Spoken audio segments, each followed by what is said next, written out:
glad you're okay. We were so worried about you. Hey, this was supposed to be a touching reunion, but you're ruining the moment.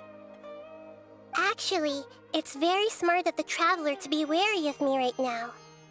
After all, the doctor has shown that plus, it's not like you could have known what happened after we split up and I was facing the doctor by myself. Even a pool of stagnant water after a torrential storm can occasionally pass as a patch of sky.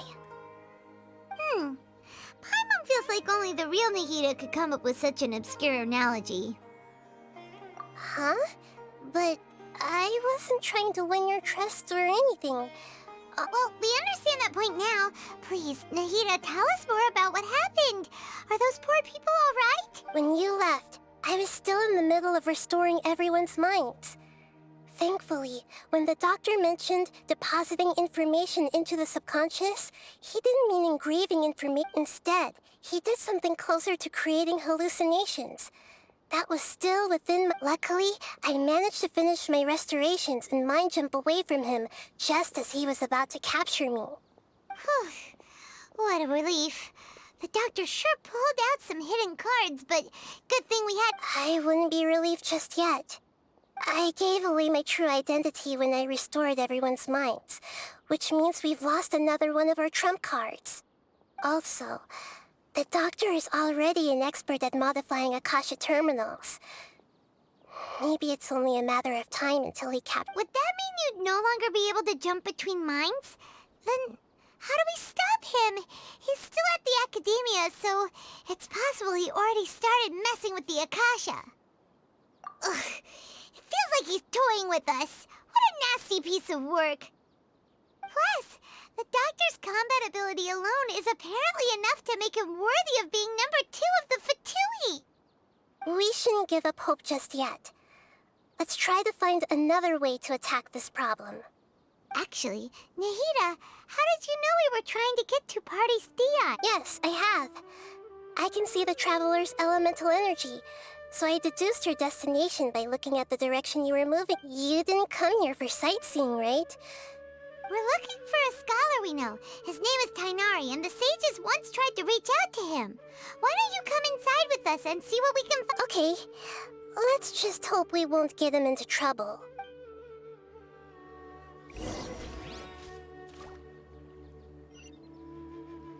We're way behind schedule.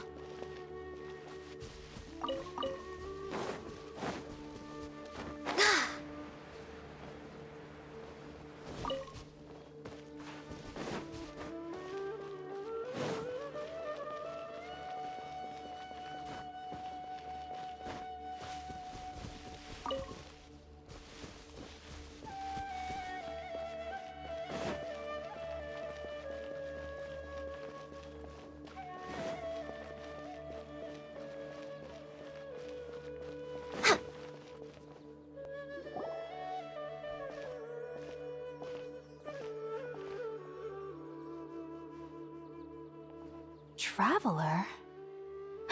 It is you! Ah, it's Hypatia! Ah, what a pleasant surprise! It's so nice to see the two of you again. Who's this? She's a scholar we met in the Avidia Forest. When we last saw each other, she was still training in the... what's it called? Satyavada life? Oh, I see. That's right, we're old friends. You've come at just the right time. Ever since I've come here, hardly anyone has even... Hypatia, you're way too excited about this. Actually, for you to leave the Avidia... Wait, no. Did you already finish your training and reach Paripurna life? What do you think? My consciousness has already managed to make contact with the divine. You did it? Congratulations! It's so exhilarating to share this sublime joy with others at long last. When my consciousness made contact with the gods. Ah, what a supreme and unparalleled experience that was. That sounds incredible! Oh, all right. Actually, remember?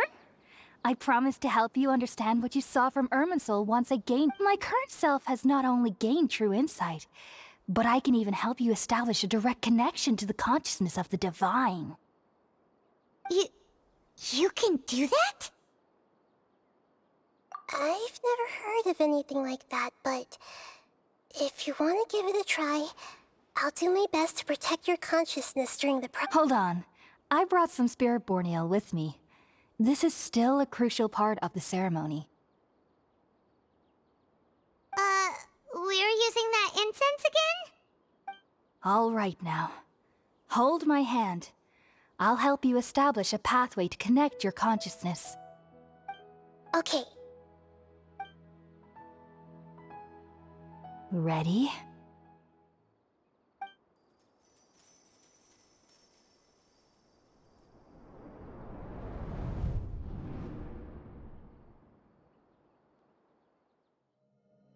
It took 3 betrayals for me to finally understand.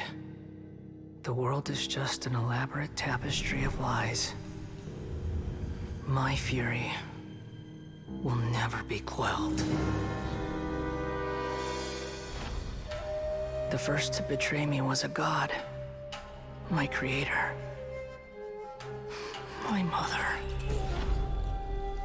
Valuing strength above all, she saw no worth in me and I was discarded. The second was a human. My family. My friend. Consumed by fear, he saw me as an abomination. The third was one exactly like me. A hope for the future. A fledgling barely out of the nest. Powerless before his mortality, he broke his promise to me. Humans, they can't be trusted. And the gods fill me with pure loathing. So I said good riddance. I denounce the world and laugh in its face. My chest will never again be defiled by worldly filth. I will scrub away every last trace of human emotion. Then it will be empty, a blank slate, and ready to receive a supreme gnosis, brimming with pure divinity.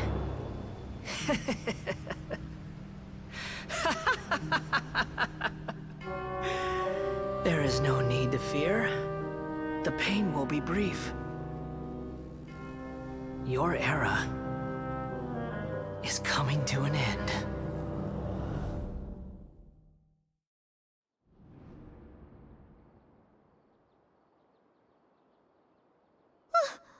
What was that? Did we actually just see the Balladier's memories? Everything matches what we know about him. But how is he connected to the divine consciousness that Hypatia was talking about? You saw it, right? You felt it, right? Such a majestic god! Such a noble will! Such sublime emotion! Alas, shame. If only that which beats within my chest wasn't a filthy mortal heart. Oh, great and merciful God! Please grant me forgiveness and salvation! Do you understand now? I'm afraid this is no Periporno life, but rather... Ah! You... Why are you so mean to me? Why is everyone hiding from me? I found divine wisdom. Shouldn't I receive praise and honor? Haven't I uncovered that light in the darkness? Hypatia? That's how I always thought everything should be. Wait. Have I... already lost my mind?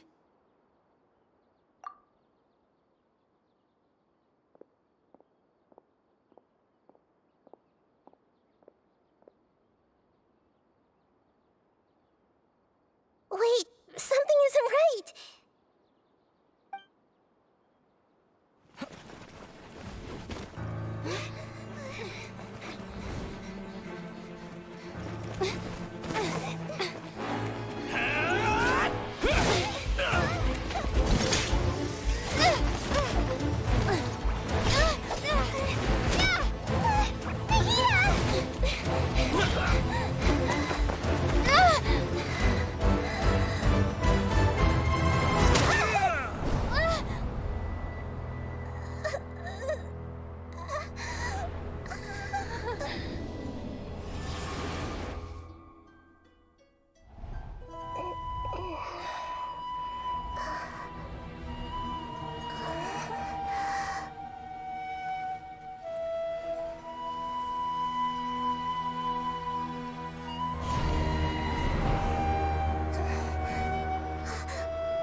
lost him!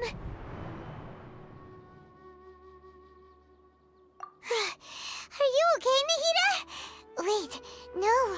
Something feels different. Oh, the Traveler's back? Nahida was controlling your body for a while. It seemed like she jumped over to you as an emergency measure right before the Catherine puppet was destroyed. After that, Tainari heard the commotion and came over. He helped us defeat the mercenaries and then he ran with us all the way here. What? You swapped places? You mean your consciousness also went into Nahida's body? Wait, then where is Nahida's consciousness? Where is she now? I never imagined that an individual's consciousness could be transferred around like this. Had I not seen it with my own eyes, I would have never believed it. Also, while we were running, the consciousness in your body told me to pass on a message. She said, "The doctor has found a way to trap my consciousness, so I can't journey with you anymore." But even in a moonless night, a shower of starlight can still drown out illusions and lies. Oh no! Nahida's trapped in the sanctuary of Surasthana for good this time! Was that message all she left for us? It's pretty vague.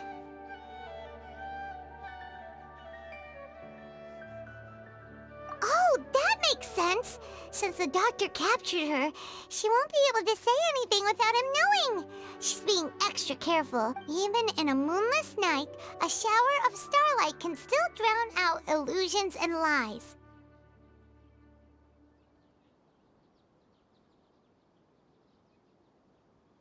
Huh. Paimon knows the moon illusions and lies are from the alchemical divination at the Sub-Zero's festival. Didn't Nahida use a starlight analogy before? It had something to do with Sataria.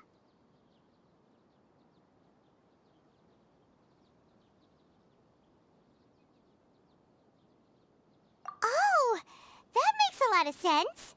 Huh. Do you think Nahida was telling us to go, but she isn't with us anymore? Paimon, you said Sanctuary of Surasthana, correct?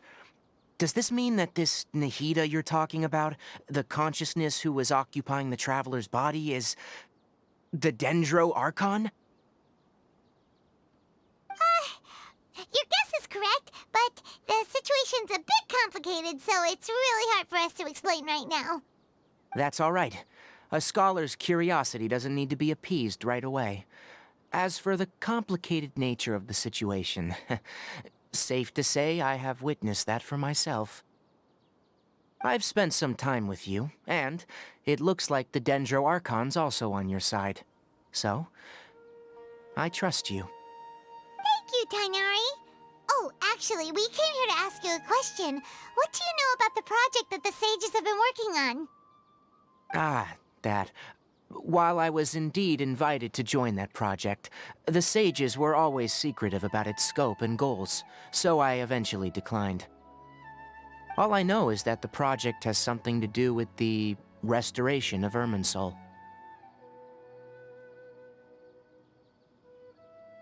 Huh? Did you see something when you were in Nahida's body? What? Do you have any evidence?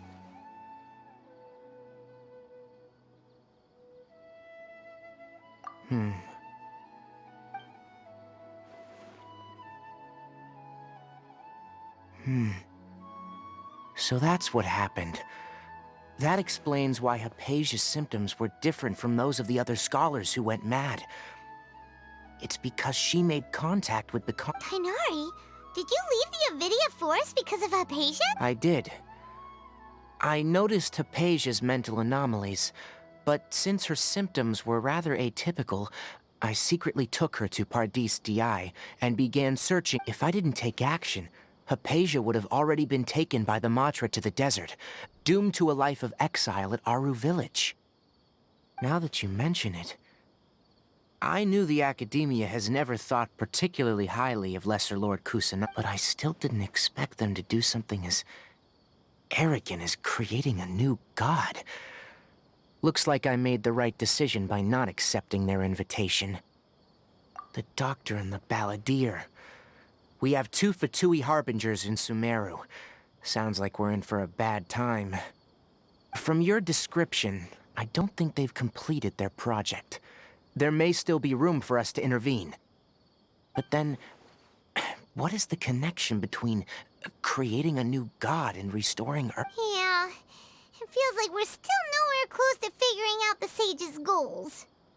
Right, we've pretty much gone over everything we need to know, so we should head out. How about you, Tighnari? What are you going to do? I'll stay here for now.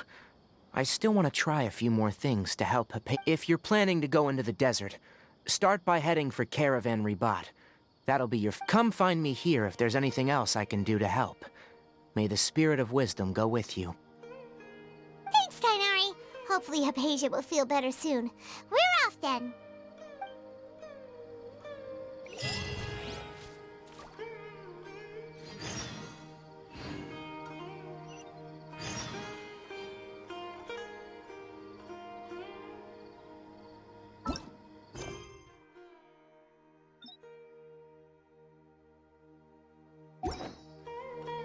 Should we really be off?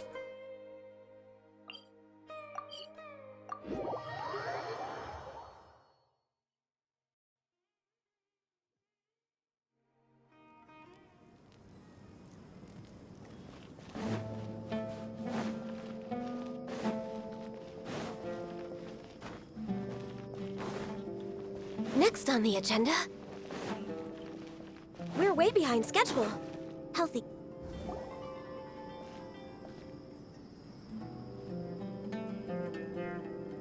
We finally made it to Caravan Ribat. It's pretty lively here. So, just past this wall is the desert, huh? Oh, wow. Paimon remembers hearing people call this the Wall of Samiel. It's made to block sandstorms from the outside. Oh, if it's this tall, it's gotta be... Enough gawking. Come on, follow me. Huh? Over here. Oh, Haytham went that way! Let's hurry up and follow him. Wonder what he's up to. What should I sell after I'm done with this much?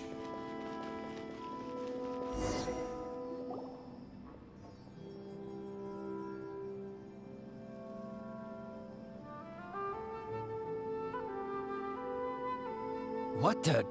Where did she go? How did we lose them? They were just here a second ago. More Eremite mercenaries? Who are they working for this time? Anyway, Trap... You were too careless.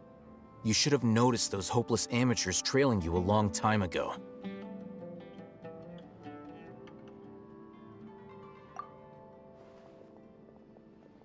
There's no need to thank me.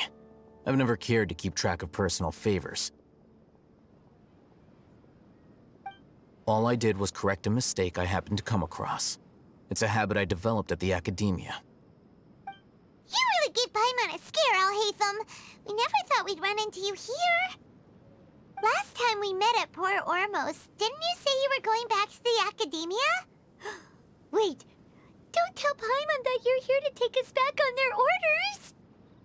Oh, so you've already landed yourselves on the academia's hit list. I can't say that I didn't expect it. However, had I wished to turn you over to the academia, don't you think you'd already be the Eremite's honored guests by now? Oh, right. You do have a point. I have no interest in running errands for that project. As a scholar, I've always belonged to the camp that promotes researcher autonomy. And these days, you're more fascinating than anything the sages can offer. Not quite. To tell you the truth, I'm still investigating the Divine Knowledge Capsule. Unfortunately, I've run into some difficulties. Everyone says the capsule originated in the desert and was eventually moved to Port Ormos. If I am to get to the bottom of this, I must understand how the capsule first came to be. Which brings me back to you, and why you're so interesting. The leader of Ain al-Ahmar used the divine knowledge capsule right in front of you, and upon seeing him, your expression became perplexed, and you were lost in thought for quite some time. To have that kind of reaction, I think you must have realized something. Are you interested?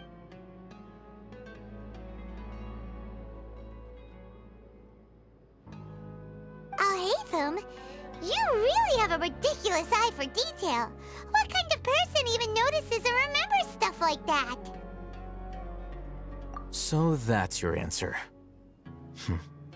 Well, I do work for the academia after all. So considering that, it is indeed wise to keep your card, but that does prove you do have some undisclosed information about the divine knowledge capsule. Am I right? No matter. Rather than simply learning the answers from you, I'd still prefer to investigate on my own. Speaking of, you two are also headed to the desert? That's right! We have the same plan as you! But we don't really have any concrete goals at the moment. Then I'd suggest starting with Aru Village. It's the largest settlement in the desert, so it'll probably have more resources and intel than anywhere else. Well, would you like to head there together? It's always better to travel with someone you know. Let's go!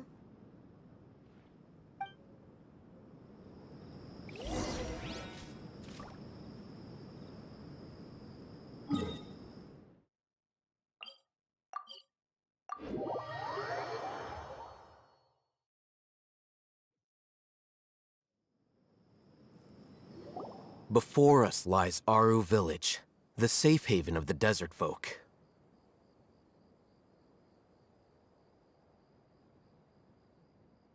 Whoa, this landscape is really something else. What a cool place! Let's go check it out!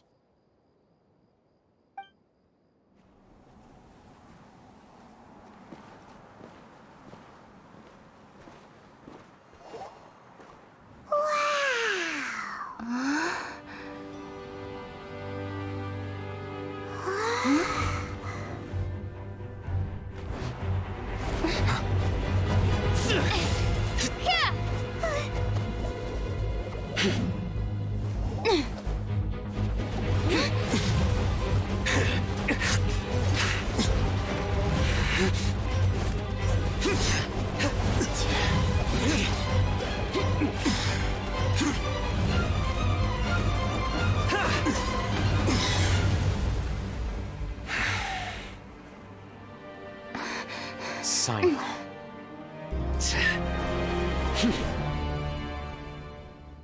Unless my memory fails me, we have barely spoken 2 words to each other before now at the academia. Would you care to enlighten me as to when and how I invited the General Mahamatra's wrath? Al-Haytham, do not think you can escape my judgment just because you managed to escape my attack. Judgment? So that's how you'd characterize your actions here, is it? Or would elimination perhaps be a more accurate description? Had I used my full strength, not even this traveler would have been able to stop me. Though styled like an assassination, I sought only to ensure that my target would be unable to flee or resist. Standard practice for the Matra, as well you know. Seemed to me more like your own personal touch. Who is that, Al-Haytham? Did you call him General Mahamatra? Yes. General Mahamatra Sino, head of all the Matra at the Academia. He's a formidable hunter, and the ultimate nightmare for any who have committed academic crimes. You seem to have placed a lot of trust in Al-Haytham, to the point of blocking an attack for him. If I were you, I'd never choose to side with him. I wouldn't believe a single word that comes out of his mouth. I have been pursuing this scribe for a long time. I urge you, stand back and do not seek to defend him any longer. Otherwise, there will be consequences. How Has Alhaitham done something wrong? Paimon doesn't think he's as bad as you've made him out to be. I won't waste my breath explaining things. Alhaitham, I saw it during our fight. Take it out. The divine knowledge capsule you're hiding on your person. Unless you want me to retrieve it for myself. Very perceptive of you. Nothing escapes a Matra's senses. Wait, the divine knowledge capsule? Didn't it fall into the Matra's hands in Port Ormos? No wonder you speak with such confidence, Sino. But I must admit, I'm very curious. What does this capsule mean to you? And why, as General Mahamatra of the Academia, are you all alone in the desert? As far as I'm aware, the other Matra have been speculating about your disappearance. Have you been given a mission that's, let's say, morally dubious? If I was the real target of your mission, what was stopping you from simply using your authority and resources to judge me within the walls of the Academia?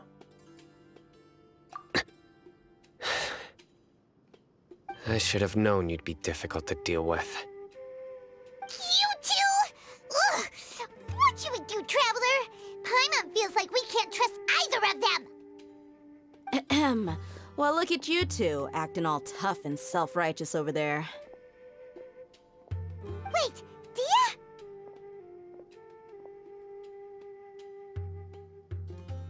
Great! Finally someone that we can trust!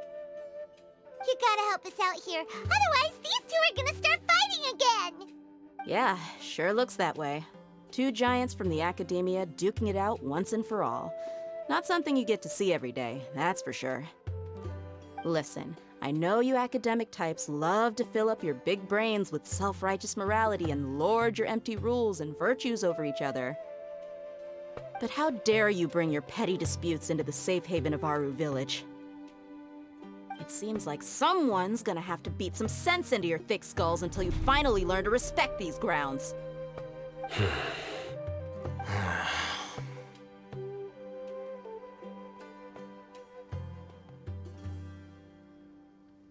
Hey, did either of you hear a word I just said? Whoa, what's going on? The wind's so strong! Another sandstorm? What's up with these recently? Hey! All of you, over here, quickly! We have to take cover! Someone's calling for us! Oh, this wind is too strong!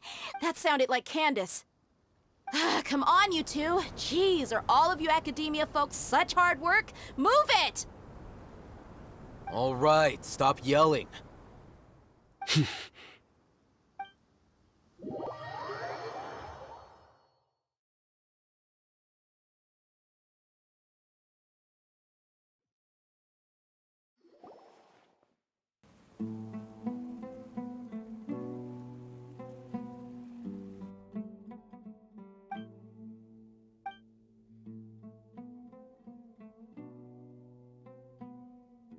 Well, this is pretty awkward.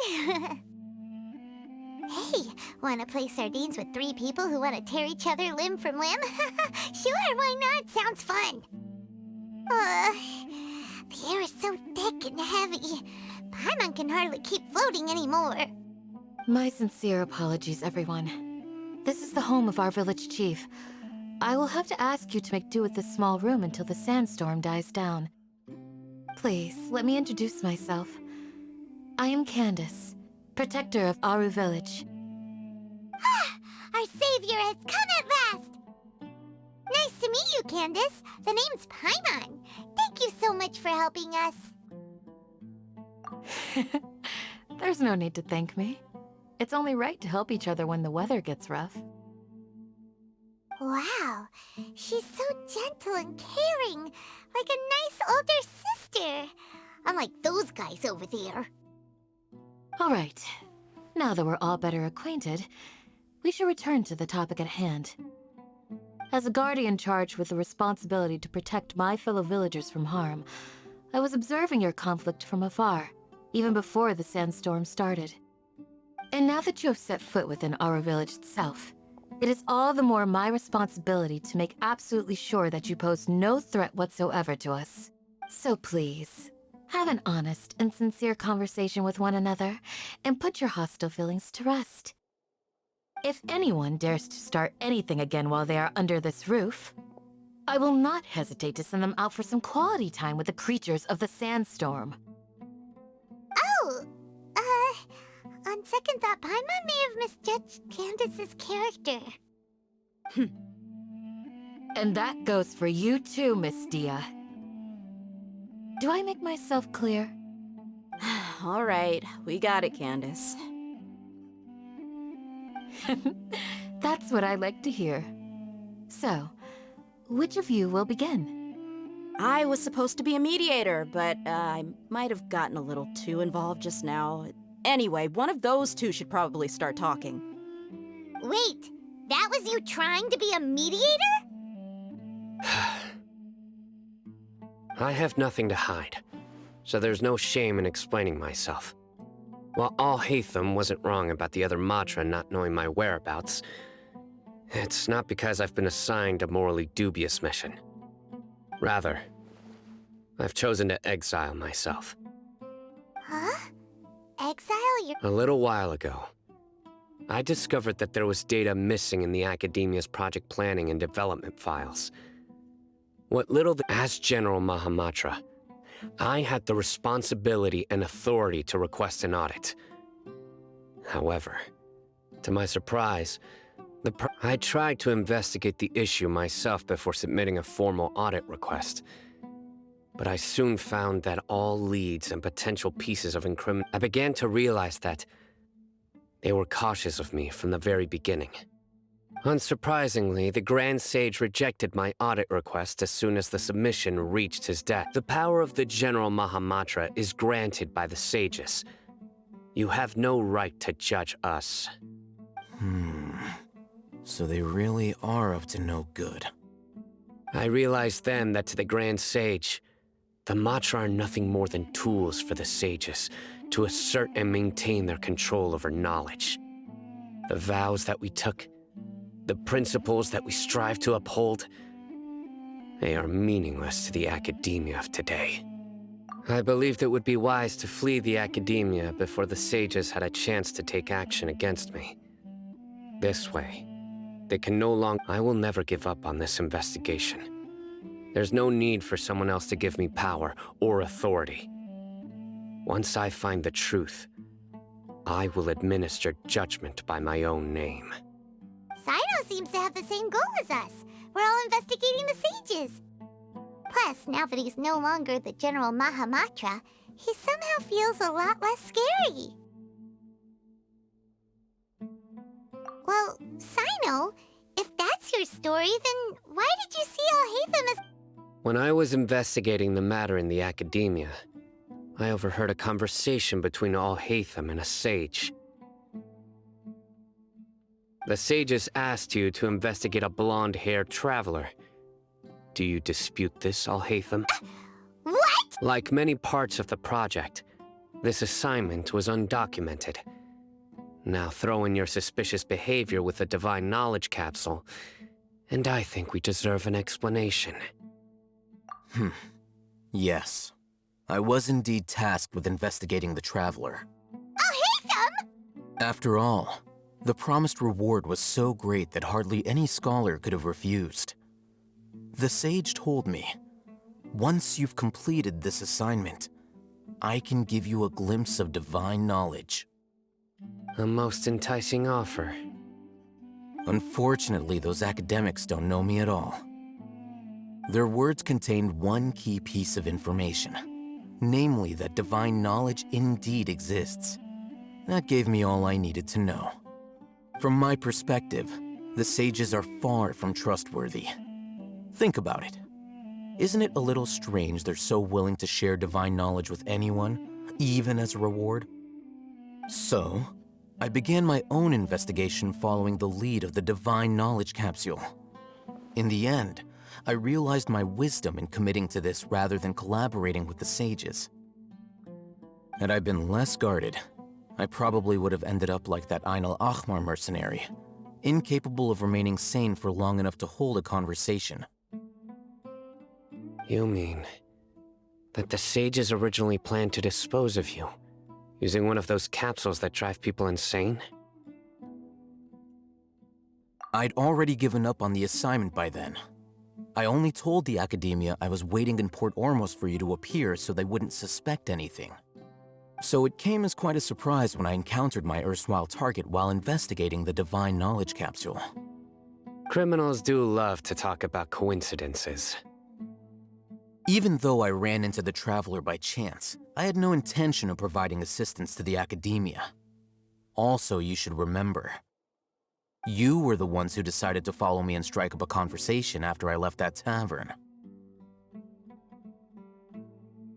That's true. Al-Haytham helped us out at Caravan Rebat as well. Maybe he's telling the truth. I'm willing to apologize if that's worth anything to you. I took the Divine Knowledge Capsule behind your back because I judged its existence to be a significant risk. I felt that it would be best for no one to interact with it before it had been properly studied. After all, curiosity often proves to be the most dangerous thing in this land. You should be well aware, Scribe Al-Haytham, that curiosity can also lead you to danger and suspicion. Answer me this.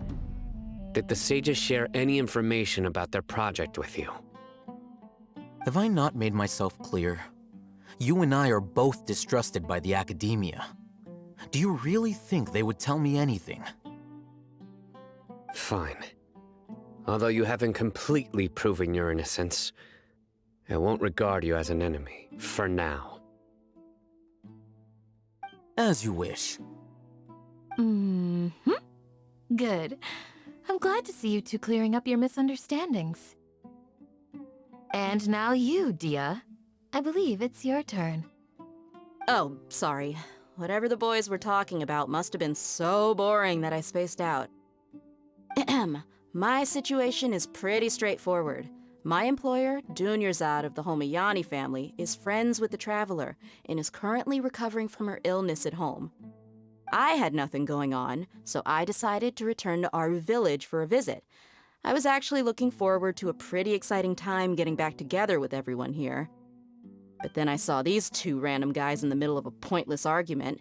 It ticked me off, and things went downhill from there. Is that all? Well, I will admit that definitely sounds like your style. In that case, welcome back, Dia. That's more like it. I missed you all so much, Candace. Whoa! What was that sound? No need to worry. Now that you're no longer at each other's throats, please make yourselves at home. I'll take a quick trip outside to clear out some of those creatures in the sandstorm. Creatures? In the sandstorm?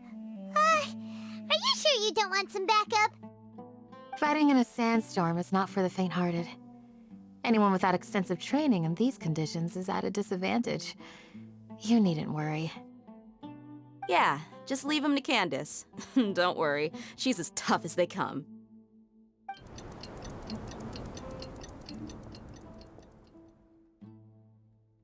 The wind's died down. That means the sandstorm's over, right? Candace still isn't back yet, though. Is she alright?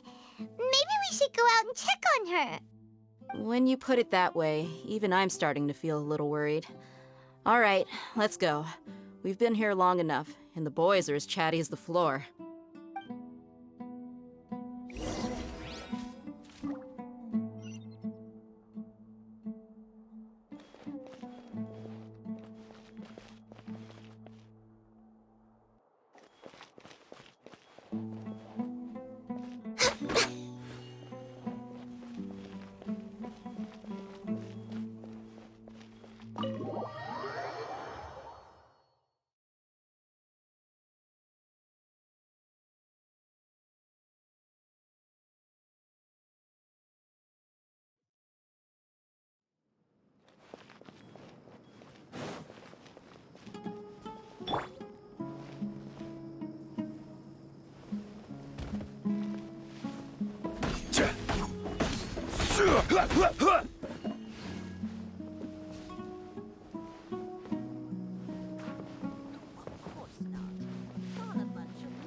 Join the Aramites and embrace a wonderful life.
Whoa, Candace, you're still fighting?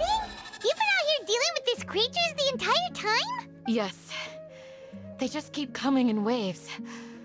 I've lost count of how many I've defeated. Before I realized it, even the sandstorm had stopped. Ah! Here comes another wave! Leave this round to us.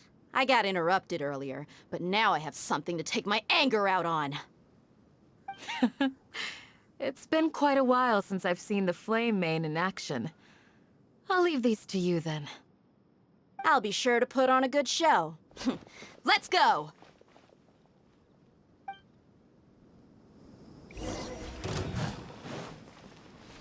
This is order.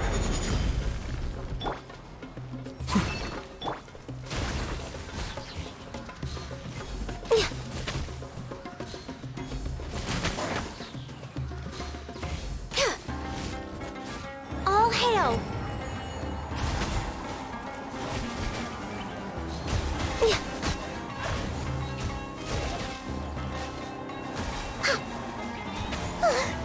Here comes another wave!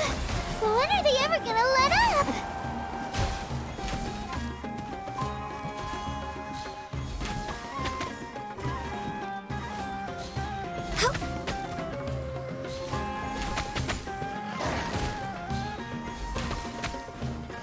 Access denied.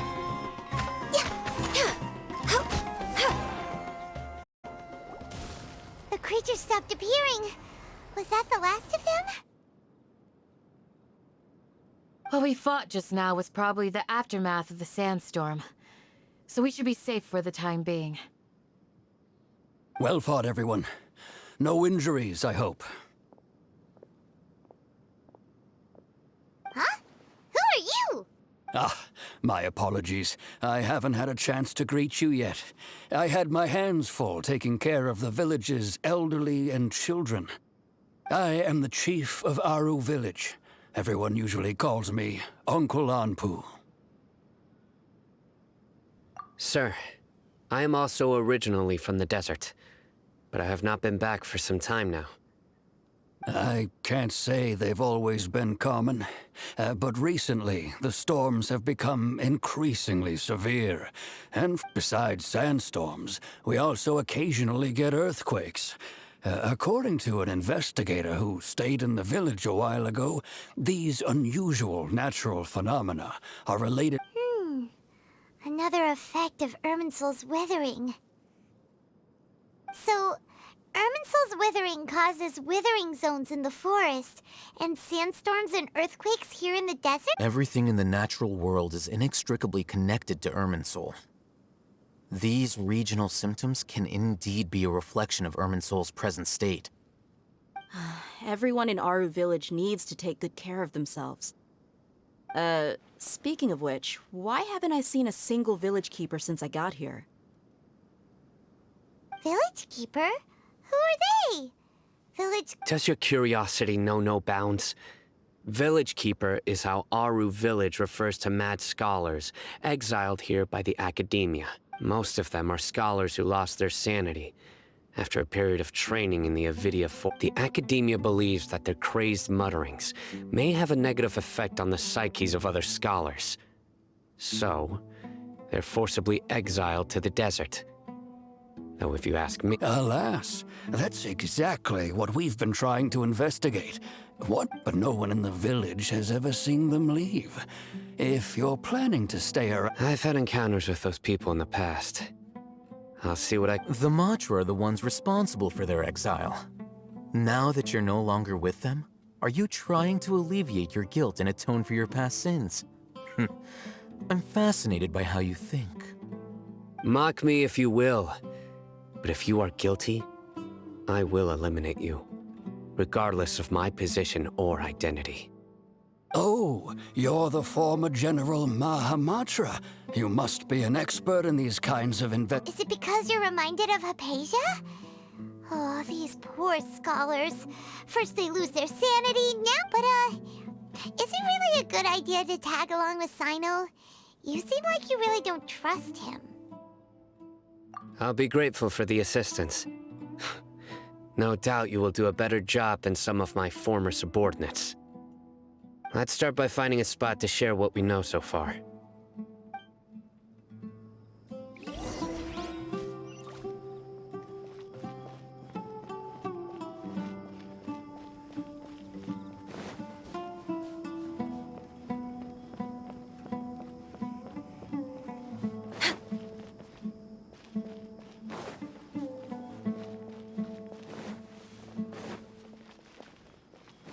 We're way behind schedule.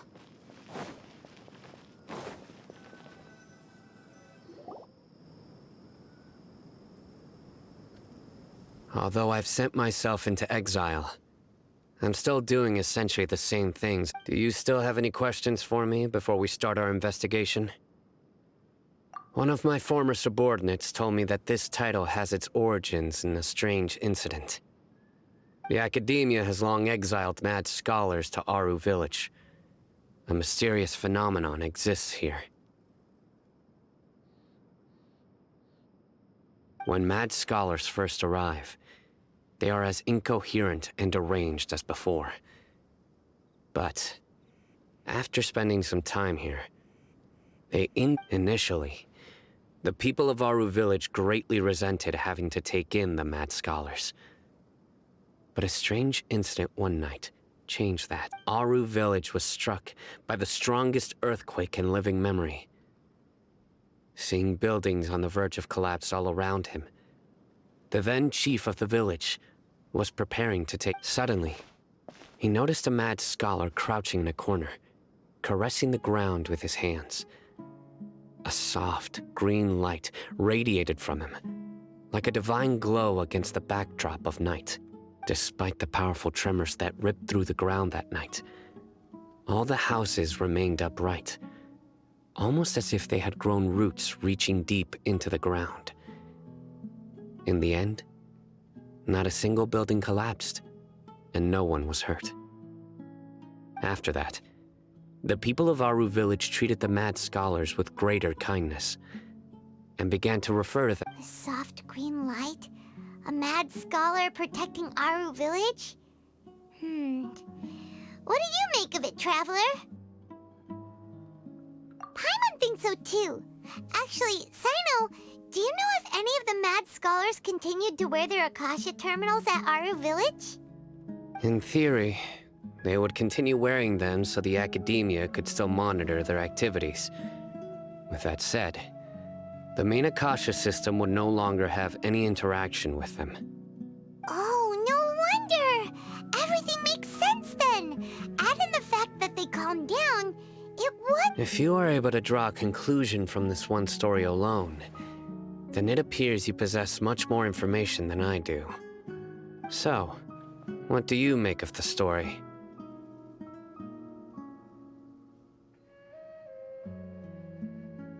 Really? Lesser Lord Kusanali. What? You don't believe us? Lesser Lord Kusanali was definitely using the Akasha to give her... No, it's not so much that I don't believe you. I'm just struck by your reasoning. Lesser Lord Kusanali the current Dendro Archon. Is she really active in some... The Academia has always placed far greater importance on the late Greater Lord Rukkhadevata.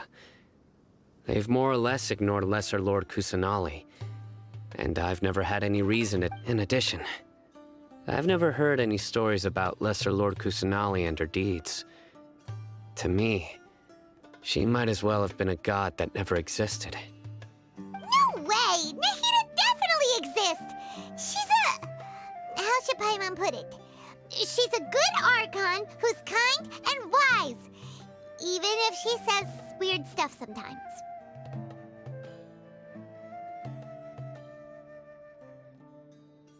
I've spent many years interrogating criminals, so I can... Good! Then you should know that we're telling the truth! That look in your eyes. I've never seen that from a liar. You two really must have met Lesser Lord Kusanali. How can this be? To think, our Archon has been amongst us this entire time. Alright, now it's our turn to put our skills to good use for this investigation. But easier said than done, especially since we don't have any leads. Maybe we can start by... Excuse me, are you here to help me find my grandpa? Huh? Who are you? By the sounds of it, a resident of this village. My name is Isak. You'll help me find my grandpa, right? Is your grandpa a mad scholar? Hey, don't say that. Grandpa is just Grandpa. Why do you have to call him that? It's not... The person you're referring to is not a local, yet you are. Why do you call him... Grandpa is just Grandpa. He's my... I heard everything you said to the village chief. Please, you gotta take me with you. I want to find my Ah, so you're the one who was eavesdropping on us around the village chief's house. I was planning to go out and take care of whoever it was, but I had a vague feeling that they didn't harbor any ill intent. Whoa. Haytham wasn't kidding about Matra having sharp senses. Sino, he's just a kid. All he wants is to find his grandpa. Let's find a way to help him. Sorry, I was only listening in because I wanted to know where Grandpa went. Honest. If you don't believe me, you can ask Miss Candace. All right. But first, let's confirm the facts with Candace.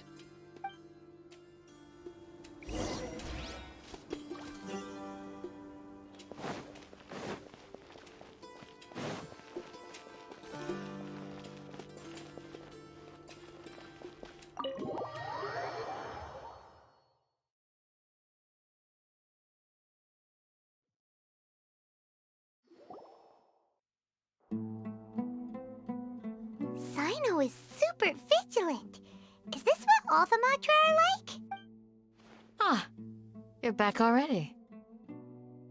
We just wanted to confirm something with you. Do you know a boy by the name of Isak? I had a feeling he'd go looking for you. Huh? You knew this would happen? Yes. Although he tried his best to stay hidden, I still noticed him eavesdropping outside the window.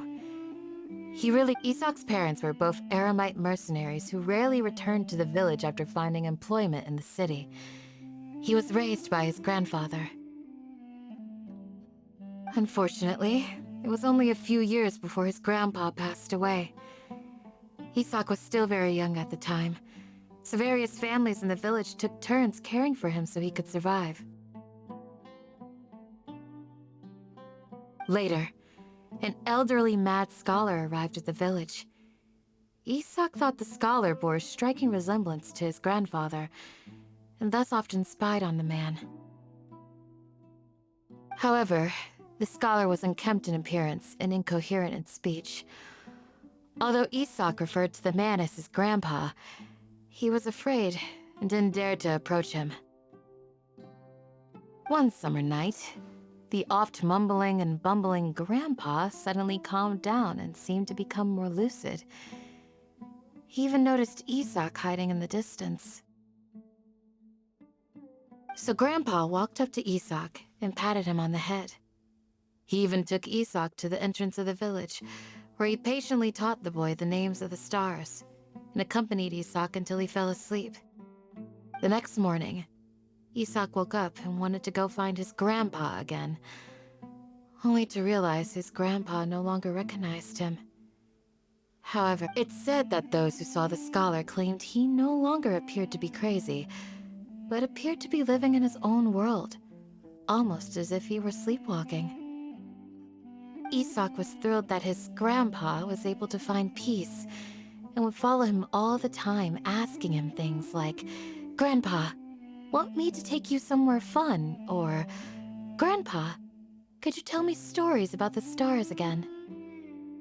All this somehow just makes Paimon feel really sad.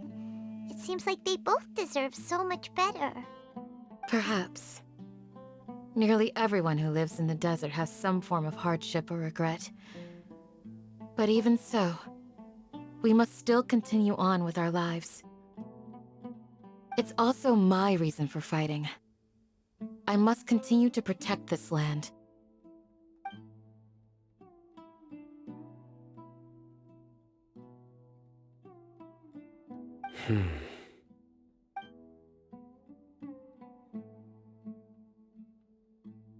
Maybe the people have always had a considerate god watching over them. Huh? What did you say, Sino? No, nothing. As long as Isak keeps his word and doesn't get in our way, we can take him along. Perhaps you are more compassionate than I gave you credit for. Please accept my thanks on Isak's behalf, Sino.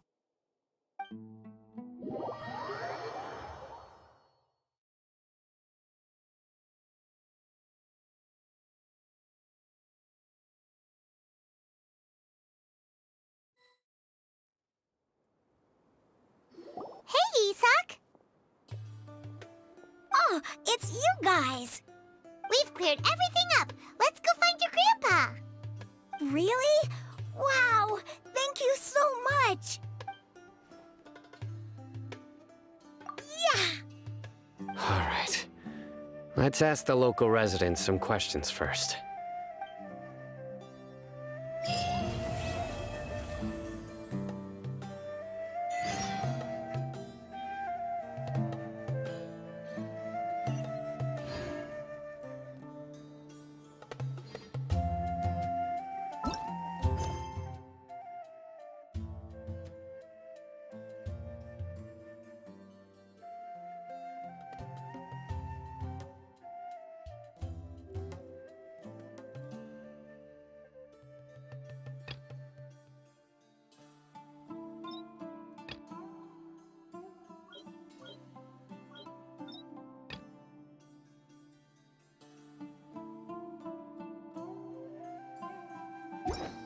It's so nice to de-stress.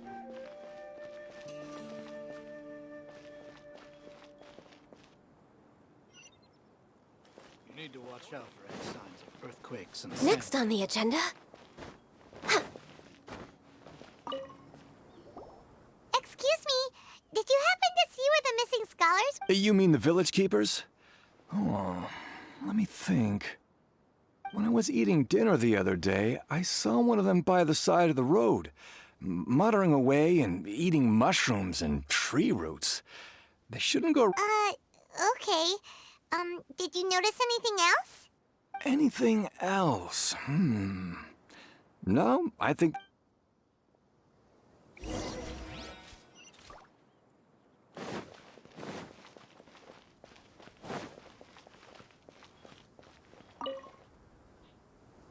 The scholars that have gone missing. Have you...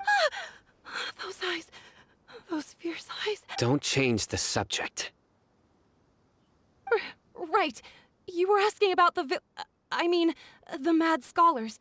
I think it's been a few days since I last saw them. I usually go to bed pretty early, so I'm not too familiar with what goes on at night. But honestly, I feel quite sympathetic towards them.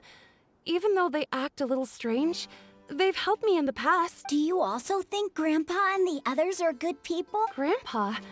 Oh, hello there. It's little Isak. You mean that nice man who looked... He was actually the one who protected my house.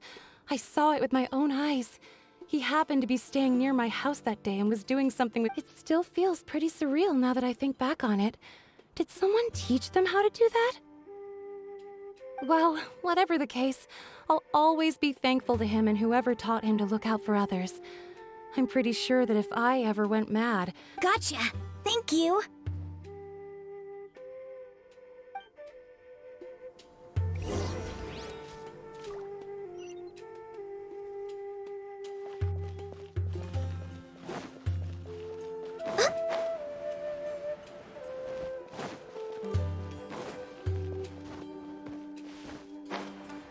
You need to watch out for any sign of earthquake.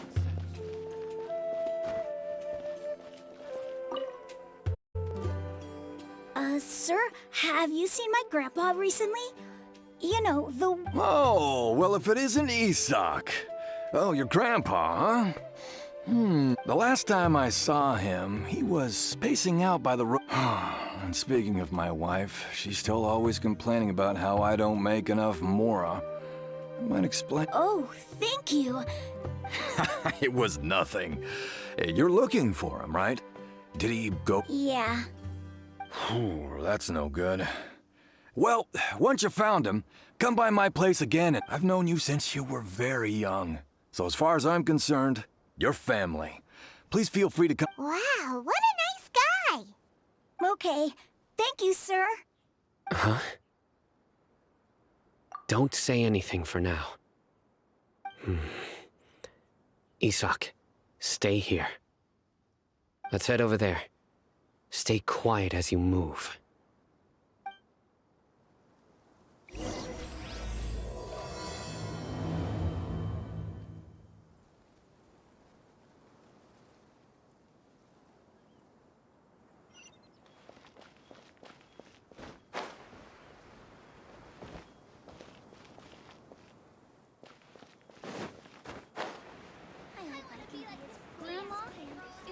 Deshret really gonna come back from the dead?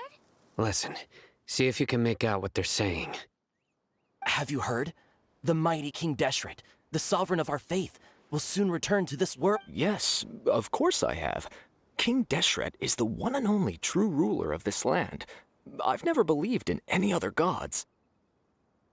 Still, you say he's coming back, but Haven't you noticed?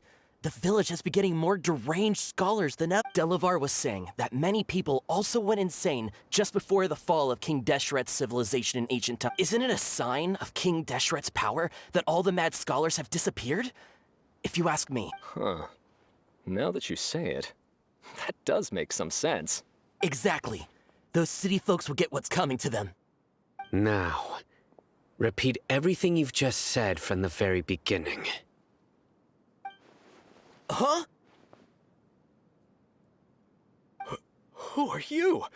Where did you come from? My patience is running thin.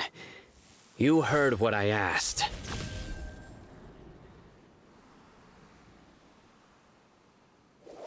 Yeah, bro, this guy's something else. Just look at his eyes. One wrong move. Let's not get on his bad side, okay? I am no match for this guy. Oh, okay, good sir. What is it you would like to know? Tell me about King Deshret's resurrection. Well, I only know a few things from hearsay. I went for a drink the other day and heard others talking about a rumor that the madmen will disappear and that King Deshret will return to this land. I'm not making this up, I swear! Hey, go on, keep talking. It's true. It's all true, sir. We desert folk have had more than enough of those people at the academia. They keep sending us all their mad scholars and won't let us have a good life. Would you want to live like this if you were in our place? The radicals were even more thrilled than me when they heard the news. We're all praying for King Deshret's speedy... Delavar also said that once King Deshret returns to our side, it's only a matter of time before we conquer the land on the other side of the wall. They're all willing to serve under King Deshret and fight for a share of the glory. Is that so? Seems like he still wants to know more. Keep talking. got it! At first, I told myself it was just the drink talking, but then all the mad scholars vanished without a trace, just as the rumors said. Please don't beat me up just for mentioning these rumors. If I'm guilty, then everyone else around here is also guilty. I'm just saying what the others said. The people here really like King Deshret, but dislike the Dendro Archon.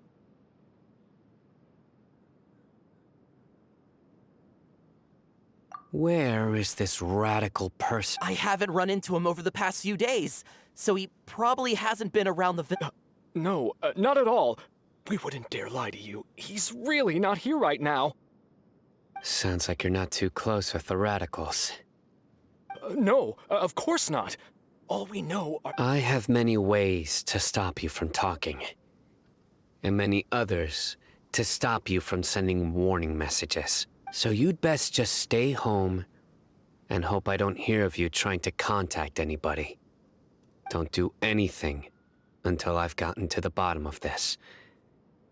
Try something foolish, and even Candace won't be able to protect you. Yes, got it. We'll do just as you say.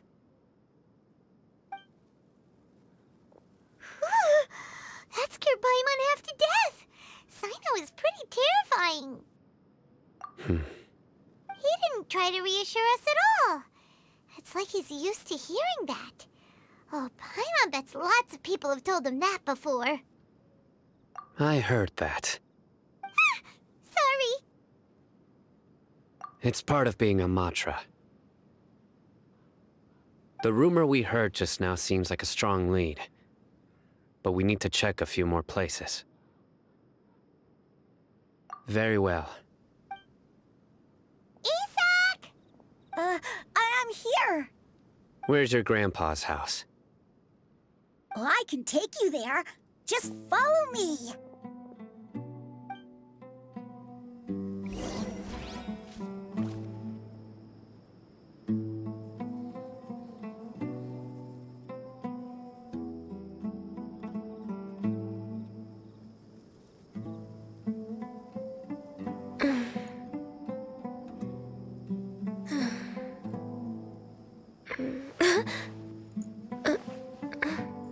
Join the Eremites and embrace a wonderful new life.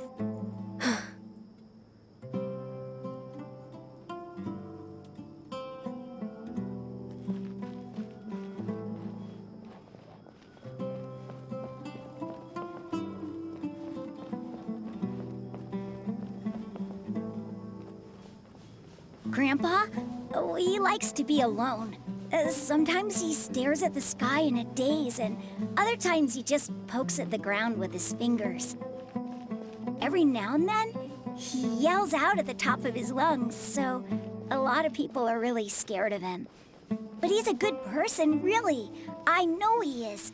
I swear, he's just like my real grandpa.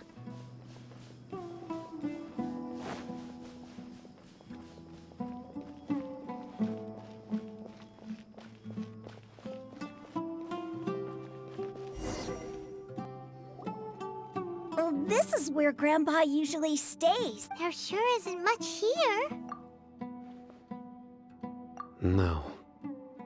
Incense? Please don't say it's the same one as before. But are you okay? Are you getting dizzy or need to lie down? There's a scent that you can sense, but I can't. A certain traveler here once passed out from that smell. Thankfully, Tighnari saved the day. And then he gave us a long lecture to explain all about how it worked. So, you know Tighnari? Huh? You know him too? Are you two friends? Yes. Now that I concentrate, I can also make out the scent of incense. Wait, surely Tighnari didn't lecture you too? No. No need. Did you first encounter this scent at Tighnari's house? In the forest. From a scholar.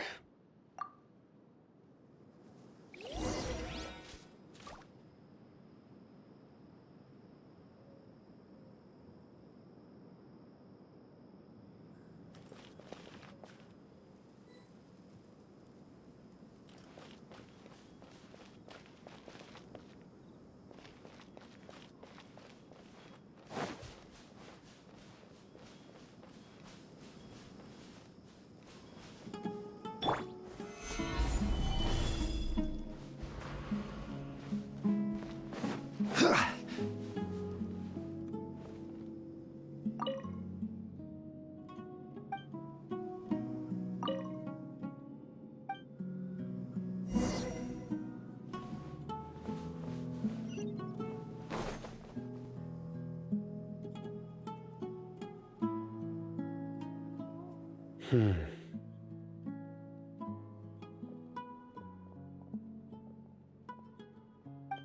are you looking for, Sino? Here it is. Take a look right here. Paimon? Although the traces have been completely buried in the sand, there are footprints from the size and shape. They belong to an adult male. This pattern is a common one from this area. Local shoes. This was probably someone from the village. The scent is quite faint, but still extant. The foot... But who would come looking for Grandpa? He doesn't have any friends. We'd have to ask whoever lured him away with the incense. Huh? So you can lure someone away with just a scent? Hey! What's wrong with liking good food? Everyone's got something they love in life. Exactly. Most scholars are fond of incense, since the smell supposedly helps them clear their minds and discover new knowledge. Even deep within the clutches of madness, they still yearn for their knowledge-seeking days, and will follow the scent whenever it presents itself. No, Grandpa. So, someone's taking advantage of their weakness? Huh. Still, why would anyone want to abduct all the scholars? Are the rumors really true? Could the disappearance of all the mad scholars have something to do with the radical? It's highly likely. Please, you have to save my Grandpa. Grandpa's never done anything wrong. Sounds like we'd better help get him back. Don't you worry, Isak. We won't let whoever took him get away with it. Let's head to Aru Village and inform Candace and the others about what we learned here. After that, we'll set off to find the scholars.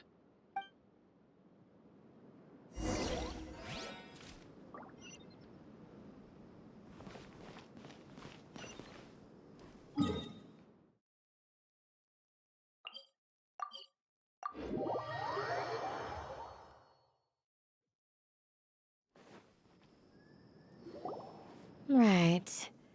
The darker fabric definitely looks a lot better. That... We're back, Candace! We've got a lot to tell you. Ah, welcome back. Sounds like everyone's friends already. Oh, Dia's here too! You bet. So, everything goes smoothly? Reasonably. Alhaitham didn't go with you?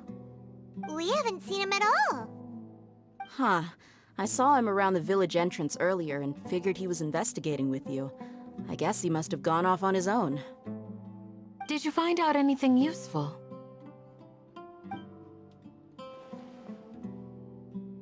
I see.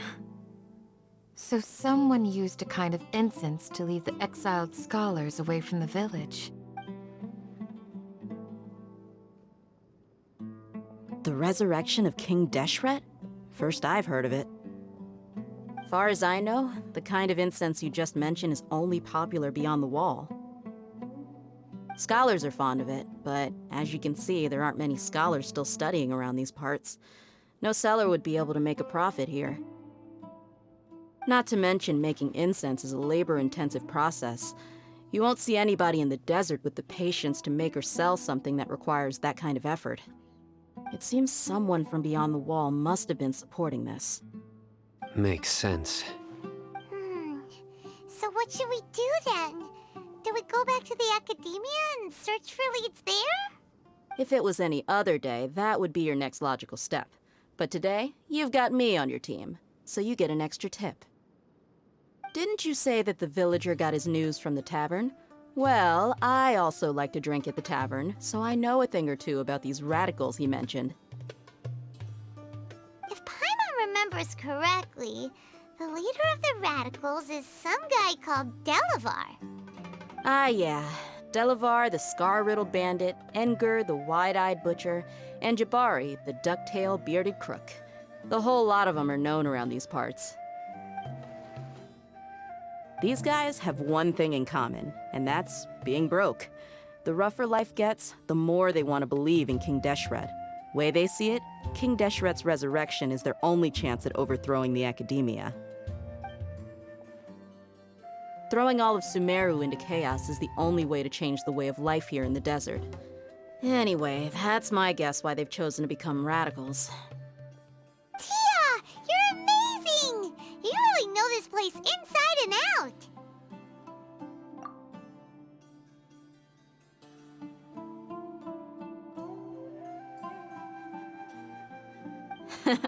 No merc can afford to slack off on gathering intelligence. Every mora I've spent in the tavern has been a valuable investment. Let's head out. Now hold on, you're staying right here, Sino. Why? Aru Village is not a big place. Outsiders stand out here like a sore thumb. I'd bet word about you has already gotten out. The desert is unforgiving, so the way of life here is also a lot tougher than on the outside of the wall. You survive on making connections out here. Compared to you, mercs like me are just third-rate amateurs. I've got no actual fighting skills to speak of, but that also makes it a whole lot easier for me to gain the locals' trust. I need to go around and ask some questions, but it'll be difficult if you're with me. Fine. Good. Then we've got a plan. The Traveler and Paimon will go to Caravan Rebot with me, and we'll try our best to figure out where the Mad Scholars have been taken. Sino, you'll have to stay in the village and continue investigating on your own. All right! Sounds like a plan!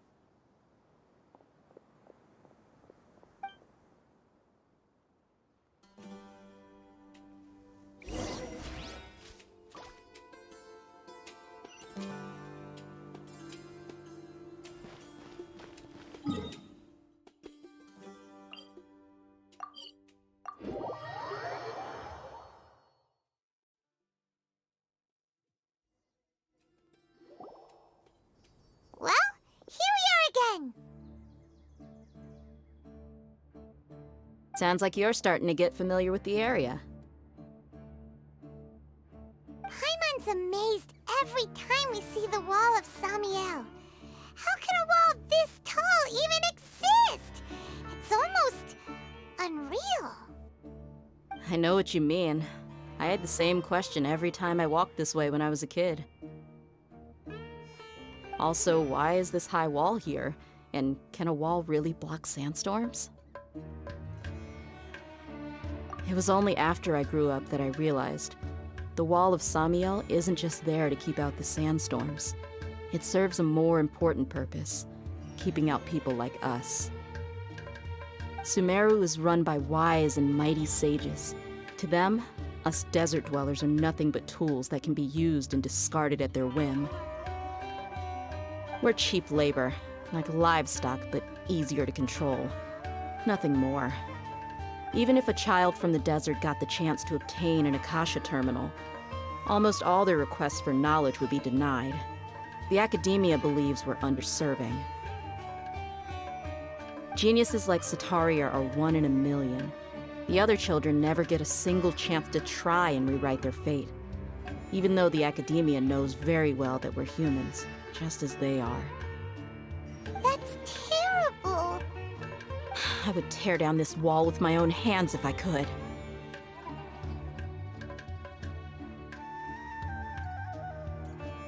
Hey, Dia. You're not thinking about doing anything scary, are you? No, not at all. This place just gets me thinking, that's all.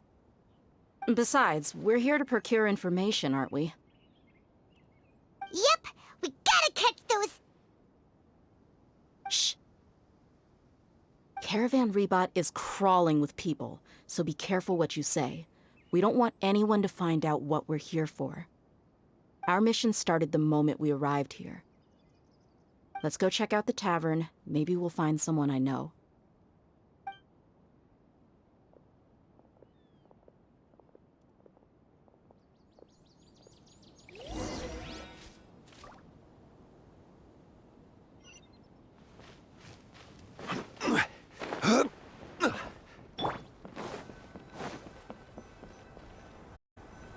Just our luck.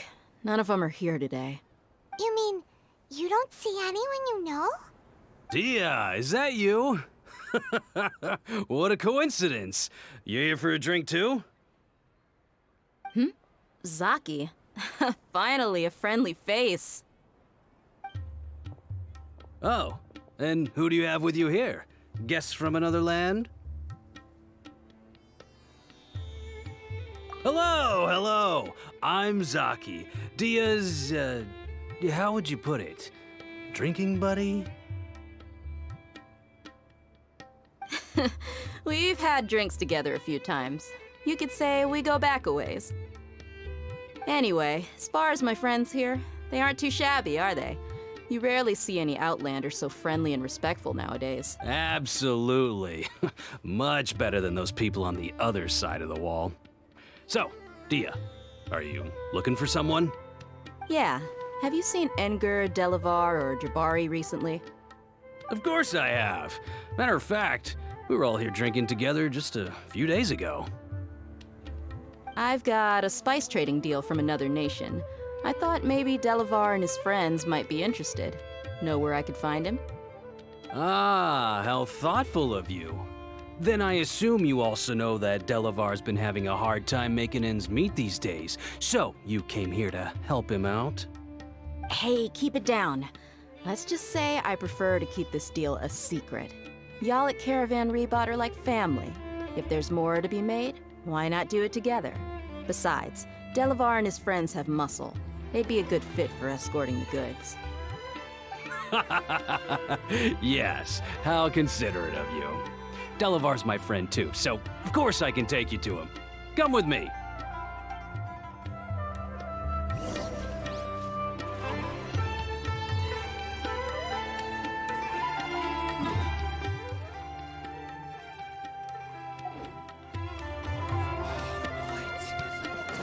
Next on the agenda...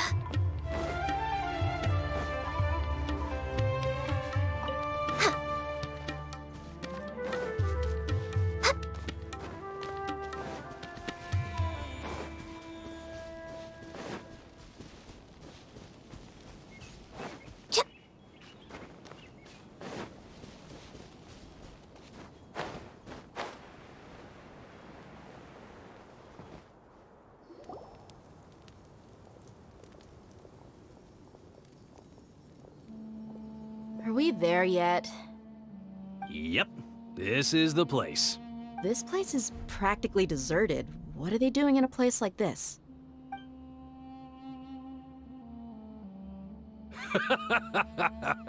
Why don't you take a guess? Go on, a wild stab in the dark.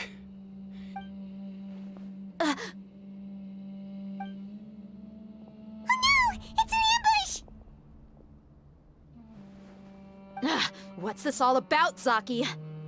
Come on, Dia. You really think we didn't hear about what you said back in Aru village? The boys have kept a close eye on you from the moment you set foot there. Not only do I know that you're looking for Delavar, I also know that you've teamed up with people from the Academia to look for the missing scholars. So, you've been watching us from the very beginning? Uh-oh. Paimon knew leaving Sino behind was a mistake! And you left the strongest one in the village, didn't ya? Who do you think you are? You really thought we'd fall for your little business deal nonsense? So you and Delavar have been partners all along. Dia, I guess it's only natural for a traveling mercenary like you to be out of the loop. Those of us who hang around the tavern have stronger bonds than you think. But you got one thing right. We're all looking forward to an uprising in Sumeru. There's nothing more we'd like to see than the desert folk overthrowing the Academia. If that's the case, then I'm sure Delavar wouldn't miss a second of it. I'll be honest with you. If it weren't for what you said in the village, your little monologue about the Wall of Samiel would have convinced me that you're one of us. Delavar. And Edgar, you're here too, huh? Long time no see, Miss Mercenary. You should have known the traitors are what us followers of King Deshret despise the most. Dia, I thought that you, a fellow desert dweller, would understand why King Deshret is greater than the Dendro Archon. Little did I know, you don't deserve to join us. Yeah, gee, what a missed opportunity. Adopting radical views and kidnapping innocent scholars, all because of some baseless rumors. Anything else I'm missing out on? See? There you have it. Mercenaries are just a bunch of faithless scum with only one thing on their minds. Mora. Pathetic. You're all like a pack of street rats. You're not wrong. Mercenaries are driven by Mora, and my faith lies with whoever's paying me. As long as there's a profit to be made, anyone can become my friend. Enough talking! Get him!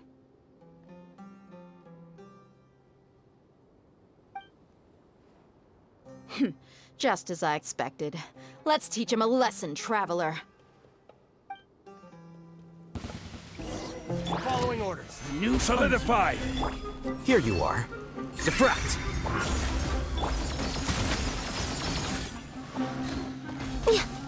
Take that! I need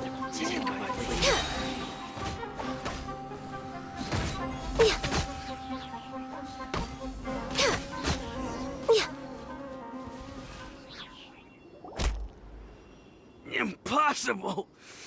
How could you? So, what do you think about your meticulous network now, Zaki? How did you say it? It's only natural for a traveling mercenary like me to be out of the loop. I'm guessing your informant told you that I'm just an incompetent merc with no real fighting skills, correct? I mean, that is what I said after all. And of course you would believe everything he reported. The only thing you know about me is that I'm a mercenary, but you've never seen me in action.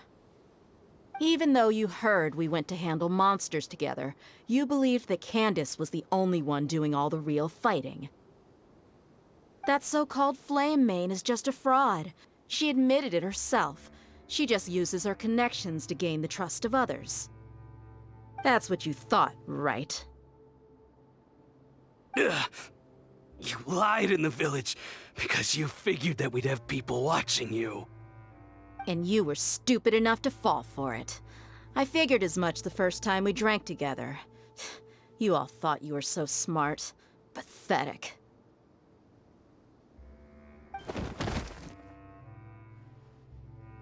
Okay, that should be all of them. Whoa! So you've been planning this since we were in Aru Village? No task can be done without preparation. I just happened to notice a couple suspicious-looking people while you were out investigating. Oh, but instead of catching them right away, you let them report back. Those two who were snooping around were just a couple small fries. If we want to get the real catch, we have to be patient and give it some time. Oh, you mean the funny name she mentioned back in Uncle Ampu's house? The wide-eyed butcher, scar-riddled bandit? That's just a bunch of drunk talk. Edgar and Delavar like to talk themselves up when they're drinking. Edgar, the wide-eyed butcher, and Delavar, the scar-riddled bandit, are the nicknames they came up with for themselves. Alcohol has a way of making people share what they really think, so Edgar and Delavar are always rambling in the tavern about how King Deshret is a superior deity.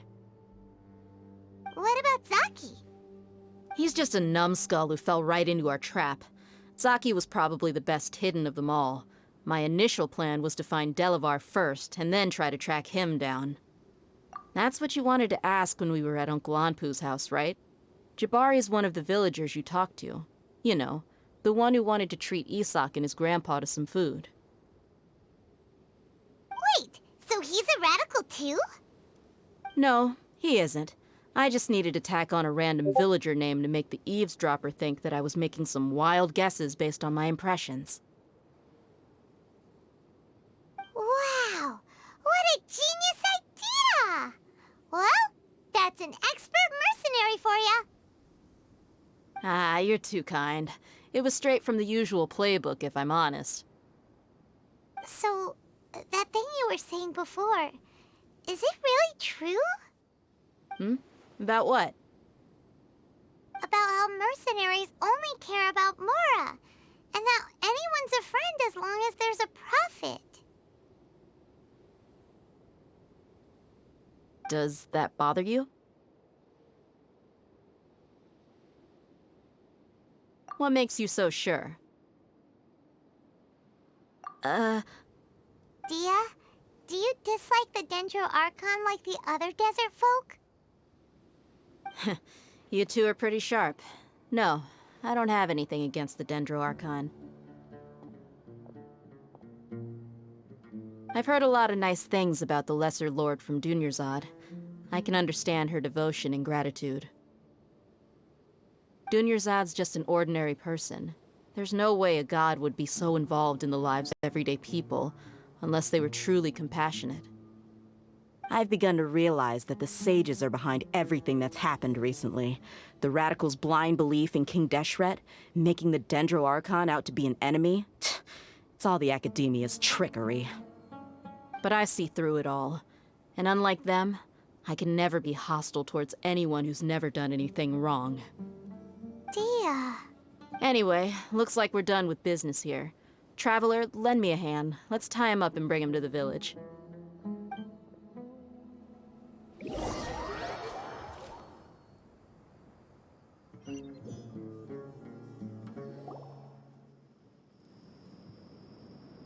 This should be all of them. I'll let you take it from here. All right. I'll be in touch. Until then, please stand by. Candace, do you need any help? Candace will be okay on her own. I trust her, so you can too. She's been guarding Aru village for quite some time now. If anyone is qualified to question the offenders, it's her. While I'm questioning them, why don't you pass some time by exploring the area? I'll meet you back here tomorrow morning, Traveler. As for these idiots, let's just hope they live to see another day.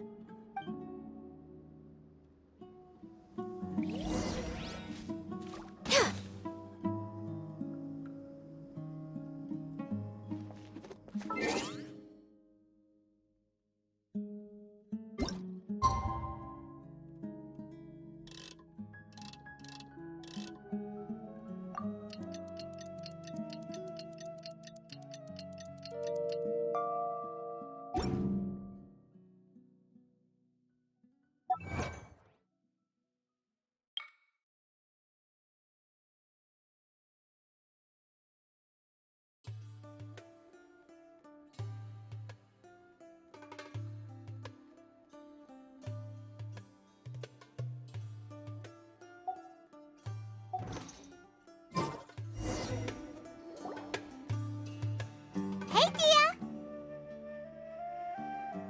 Right on time. We'll know any moment now. Paimon's been wondering. You seem to know Candace pretty well. Have you been friends for a long time? We've known each other for some time now. She's a pretty interesting person.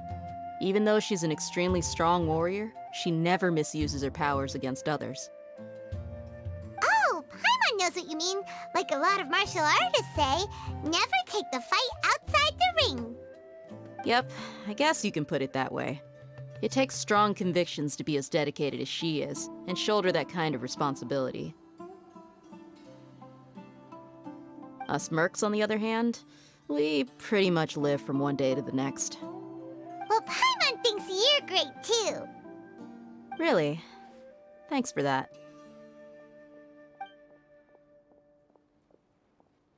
Oh, Sino's here, and he's pretty early too.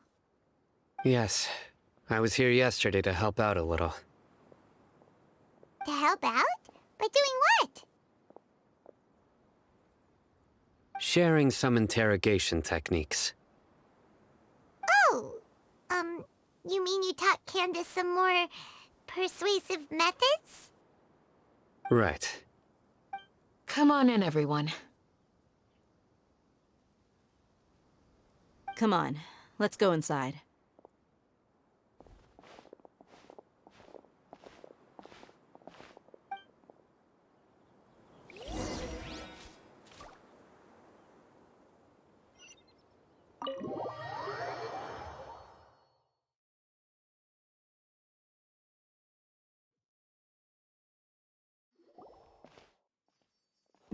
Candace, where... Whoa, you look furious. Do I? Huh. What gave it away? Oh, there's no mask that can hide true bloodlust. Cover up your eyes, and it'll still show itself at the corners of your mouth. Perhaps I need to work on my composure. Still, it's perfectly understandable why I'm angry. I'm sure everyone present would agree. Yes, ma'am. Please, don't beat us anymore. We're gonna die. Well, looks like Sino taught her well.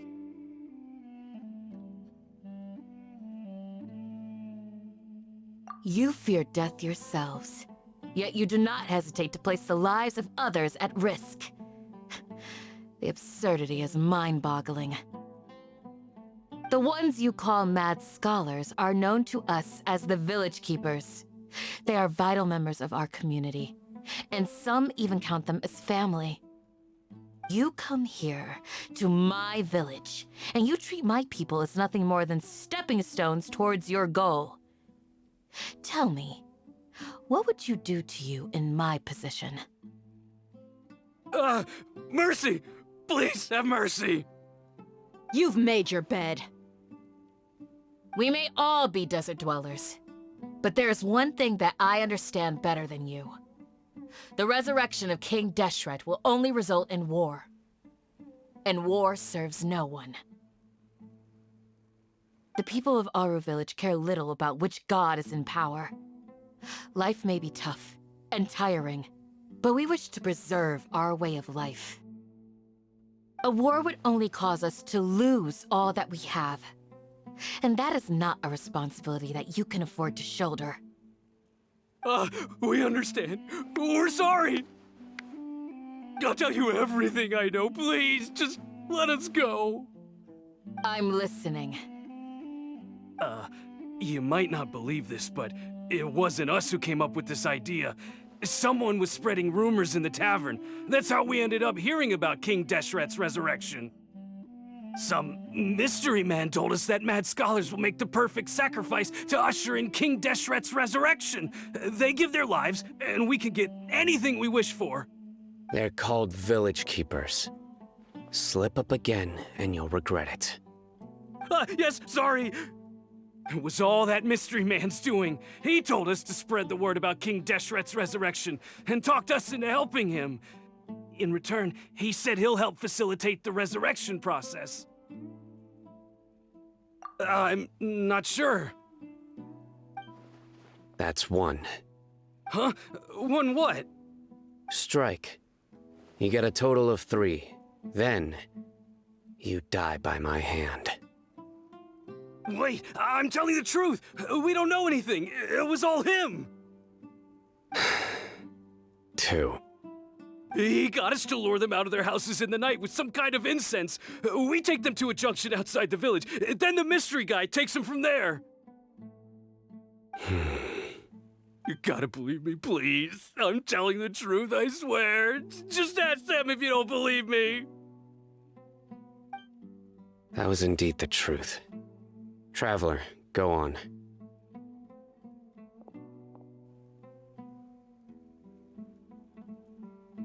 You have to believe me. If I knew that, I would have told you his name right away. I'm not risking another beating to keep his secrets. No way.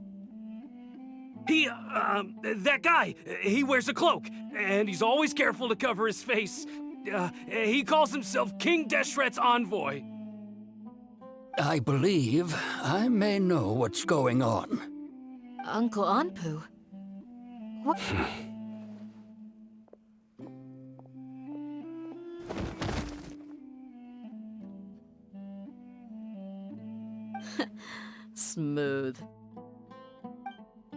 Okay, speak.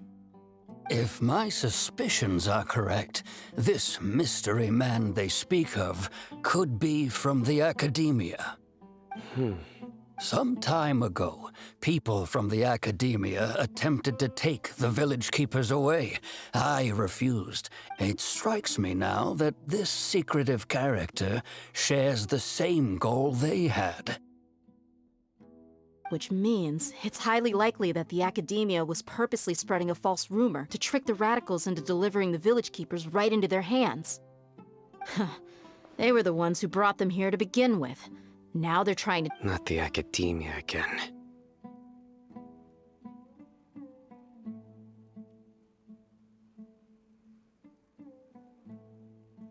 Just as I thought. But what could they want with the village keepers? People are nothing but tools in the eyes of the academia. A change in their plans likely means they found another way to exploit the scholar. Regardless, our top priority now is locating the village keepers. You're right. Isaka's still waiting for news on his grandpa. Time to go. Let's leave the village and try to track them down. Yes. Pack up and get ready to leave. You got it. Candace, I'll let you deal with the radicals. Leave everything outside the village to us. All right. Let's meet back here once everyone's ready.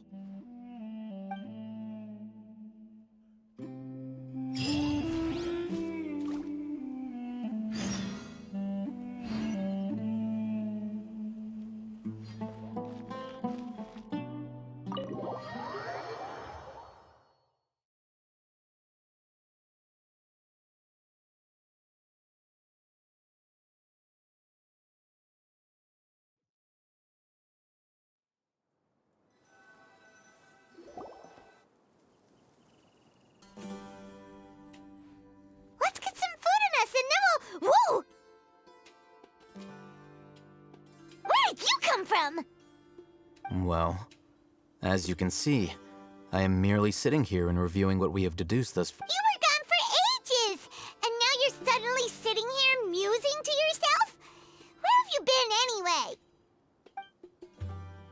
Hey, what's with the silence? You never think things through before asking questions. I'm giving you some time to make up for that. Paimon's so mad!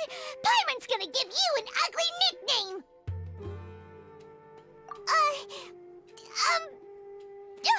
Never mind! Paimon's got nothing. There's just nothing super obvious to pick with this guy. It makes it so hard. Well, you've heard nothing to suggest I left this whole time, so clearly I stayed in the village to investigate. Anyway, you plan to leave Aru village and keep searching for the truth of this matter, yes? Yep. We're not gonna find out anything more by staying here, so we thought that we might as well take the search elsewhere.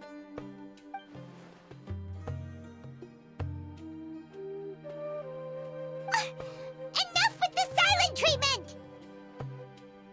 No. I'm just surprised that you decided to team up with him. All Haytham. You haven't helped us out at all ever since we arrived at Aru village. Bold of you to question our choices. Yeah, you're all talk! While you were investigating, I had my own work to do, which I've now finished. Really? Paimon doesn't believe you. To be honest, we aren't really a team, so I have no obligation to inform you of my whereabouts. Not to mention that going separate ways allowed me to find some important information that you all had missed. Huh? Right here in the village?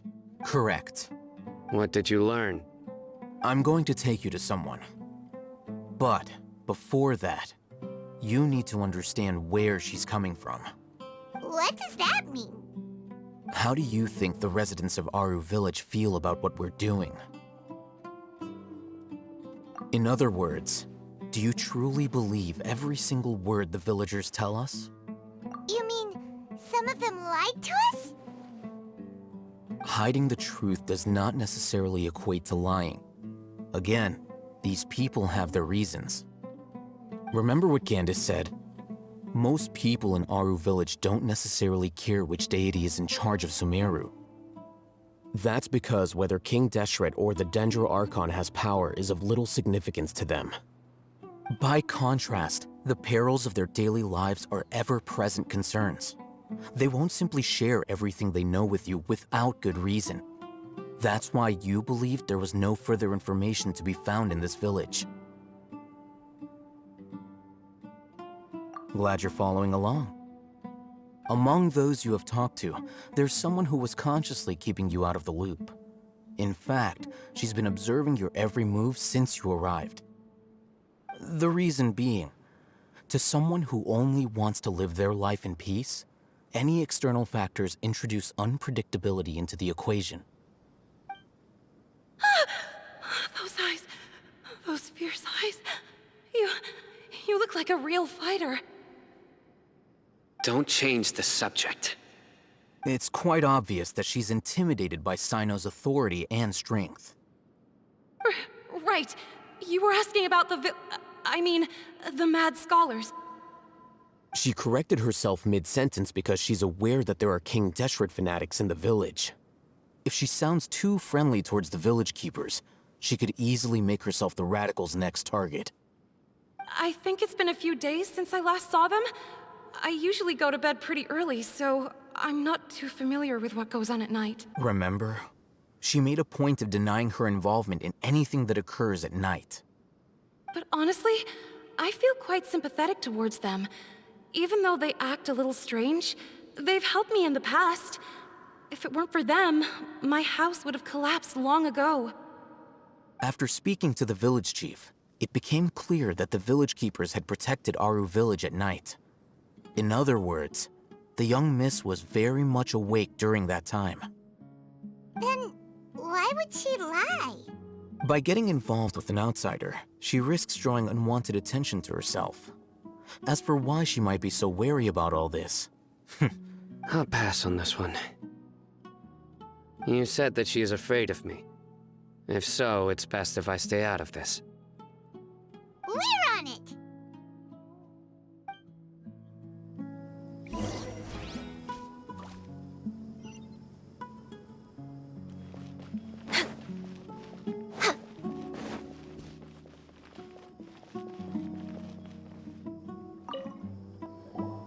Miss Shawnee, as we discussed earlier, I've brought someone with me. Mr. Alhaitham, I'm aware of where you stand, but how can I make sure that your friends think the same as you? Huh? What do you mean? We need to clarify our stance or something? Go ahead and talk to her. You'll get the answers you want. Go on. Earn her trust. Is it really that simple? May I call you Traveler? Hi, Traveler. I want to ask you something. Do you think the resurrection of King Deshret can truly change Sumeru for the better? Why's that? That's very similar to what Miss Candace says. I know you two are friends. That's why I'm willing to talk to you, even though I do have some reservations. Before, I wouldn't even have the courage to ask something like this. Traveler, do you believe our lives will get better? Yeah! We came here from another nation, so it isn't wrong of you to be weary. And we aren't really residents of any one nation. But even so, we've met lots of people from different places, and we've always fought for what we believed in. We have friends in Sumeru, and we want to help them. That's why we decided to stay here for a while. I want to trust you. My apologies for posing my questions like that. To be honest, I didn't expect you to come back for more information. Alhaitham told us you have your reasons. It's okay. We understand. The fact is that only one side of my family is desert folk. I don't really fit in anywhere in Sumeru. Some believe in the Dendro Archon, while others believe in King Deshret. I don't belong to either side. And Speaking of which, the radicals mentioned that they despise traitors. Do they just think that anyone who's different from them is a traitor? yeah, some people can be so narrow-minded when it comes to bloodline and beliefs. It makes no difference what I say or how I behave.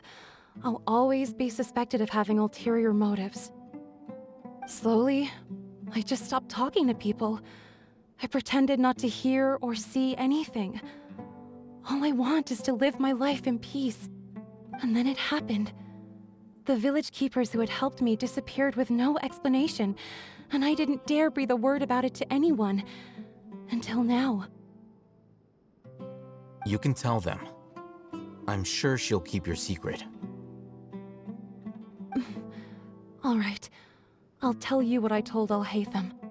I actually have a sharper sense of hearing than most. Sometimes, I hear strange crying sounds in the night. There are ghosts? Perhaps. I'm not sure. It's faint, but it's definitely the sound of crying. It comes from far away in the distance. And it used to be louder and more frequent. But ever since you arrived in the village, it doesn't seem to happen as often. And when it does, it's much quieter. I have to focus really hard to make it out. I confirmed this with the guards on night duty. They also have someone with a good ear, and he's heard similar sounds at night. But, because we're in the middle of a desert, he would rather believe that they are the cries of beasts than ghosts. There's really nothing around these parts, except for an old hospital not far from the village. I think they used to use it for treating Elazar, but it's been abandoned for years. Yeah, let's go!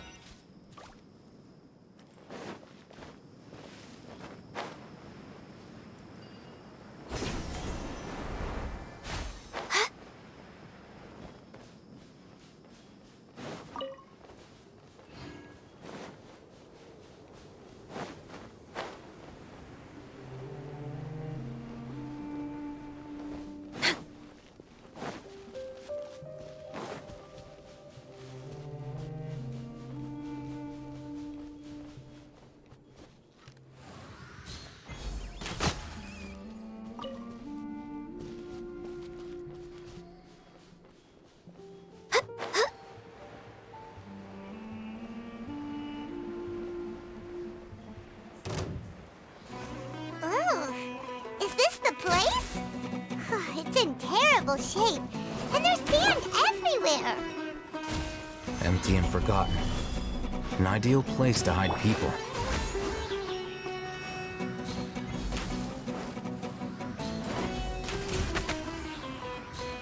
How heartless.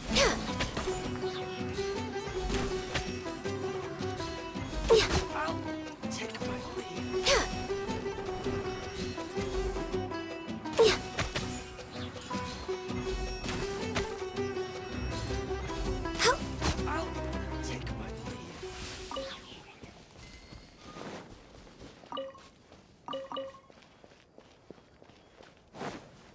We're way behind schedule.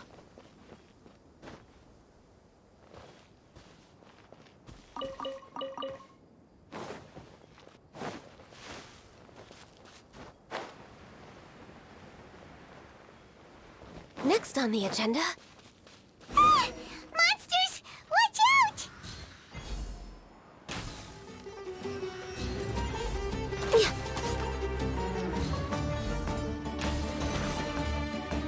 Born of ice and frost.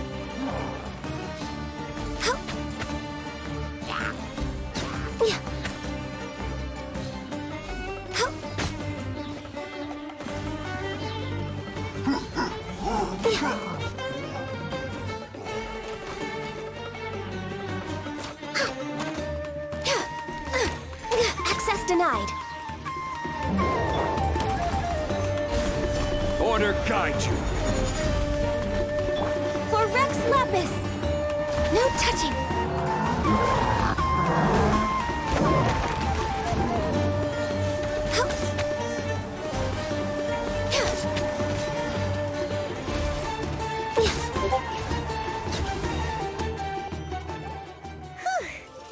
were easier to deal with than Paimon had expected.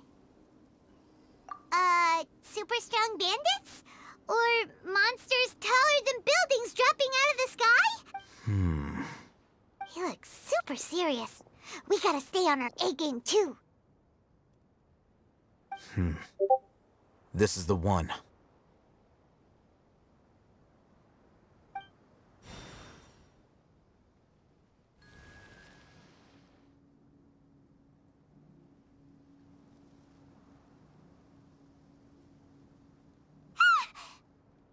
Let's go in and take a look.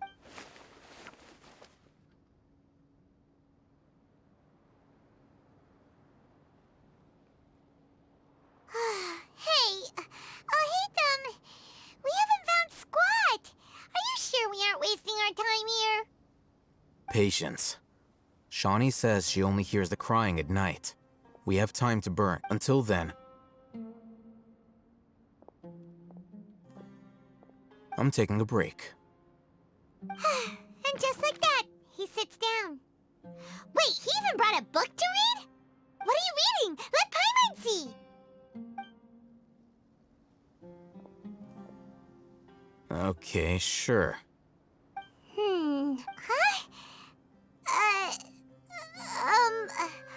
The natural position, which is the positional propensity of an entity in natural motion? So, you got that?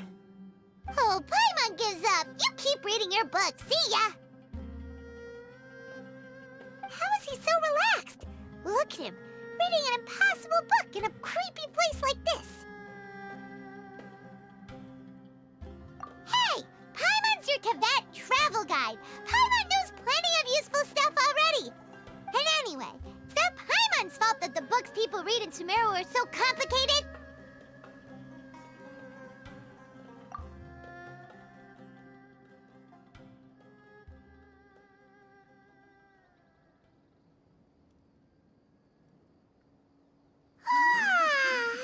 Paimon's getting so sleepy. Huh? What was that sound? There it is. It's coming from that direction.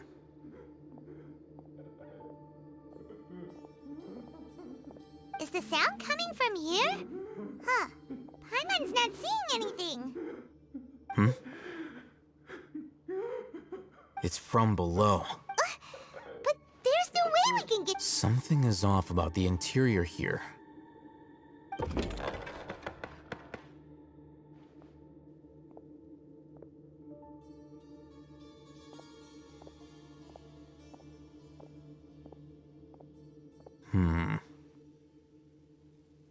As I thought, there's a hidden structure. Wow. It's like they tucked another hospital into this one. Oh, it looks like there are other mechanisms around here. Let's keep exploring.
We're way behind schedule.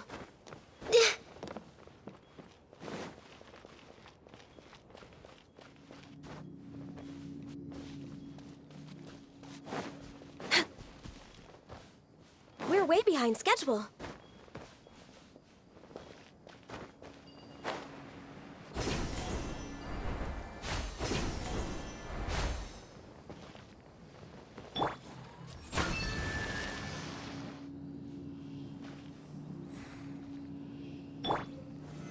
Solidify!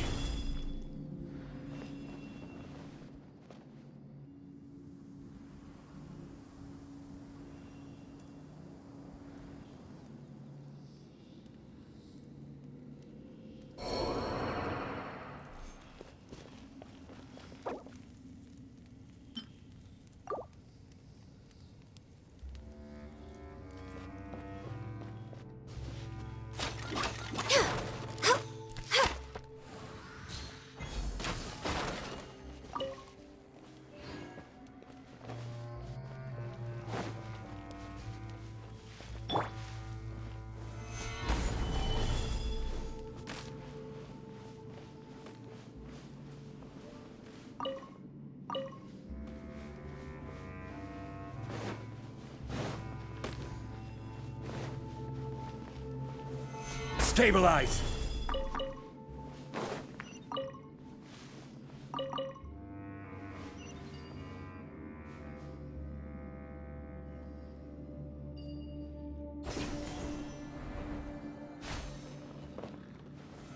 Solidify!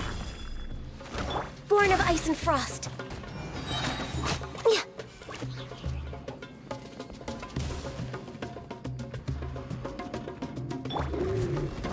Gather!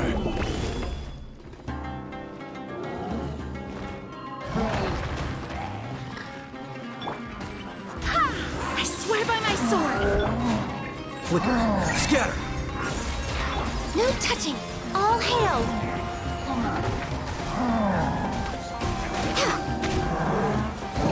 I can fix this!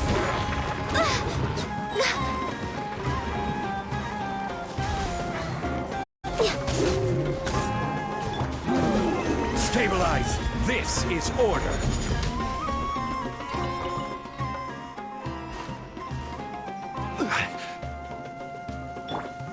Born of ice and frost.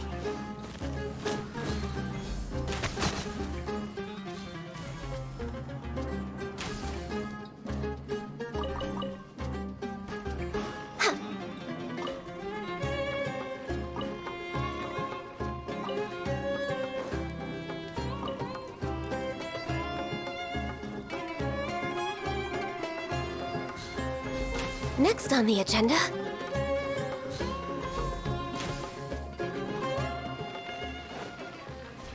No touching!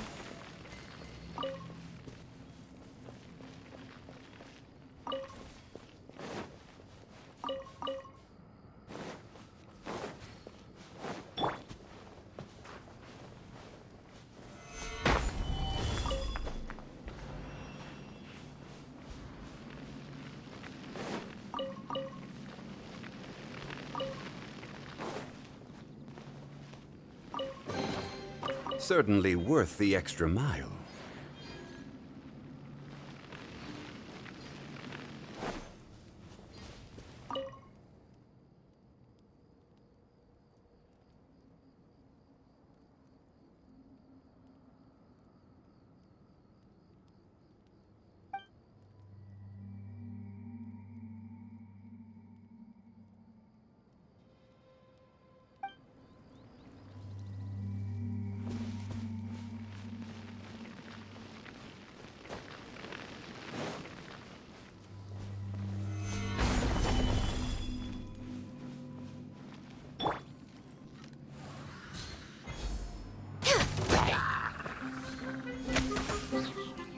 Born of ice and frost.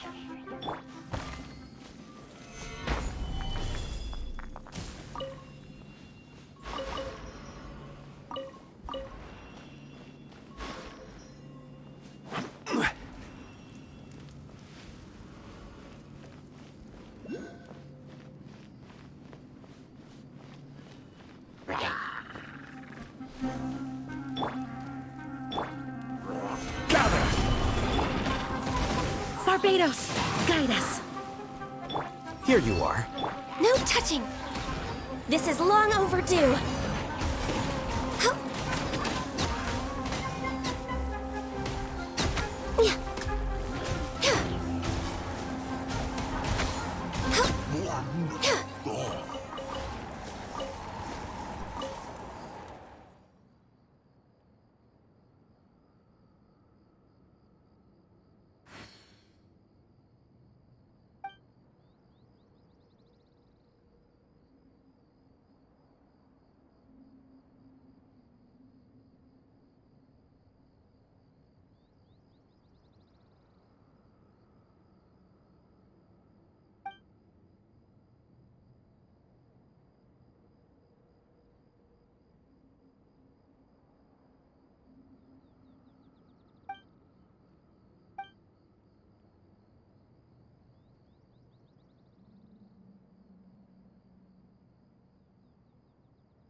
Beautiful treasures are a cause for great happiness.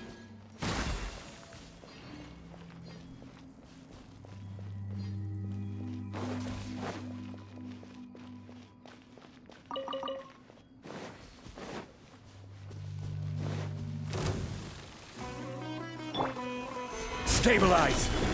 Access denied.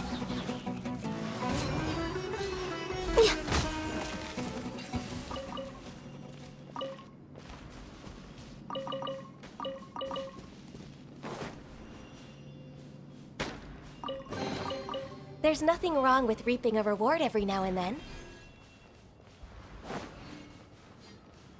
Next on the agenda... We're way behind schedule. Next on the agenda...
Born of ice and frost.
Amber, reporting.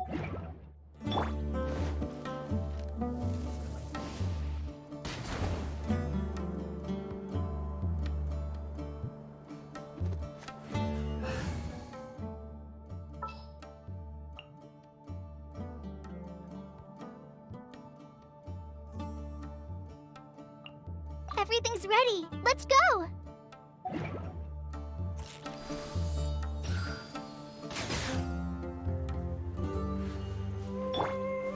Stabilize!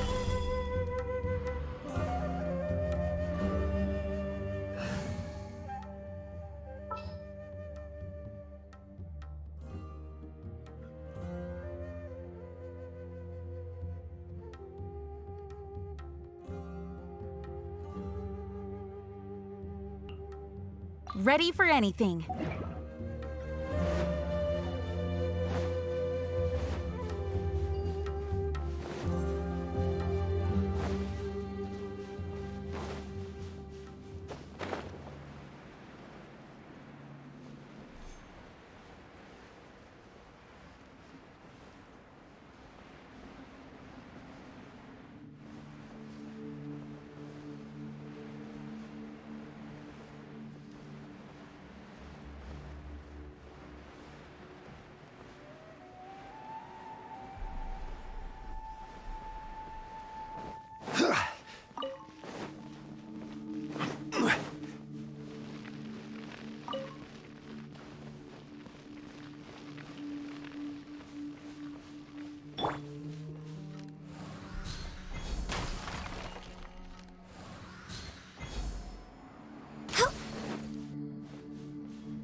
Go as one! No touching!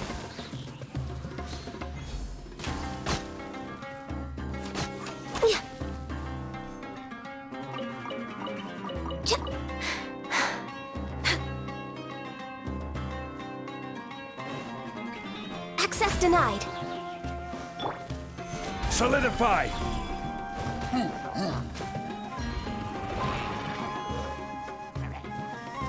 I will have order!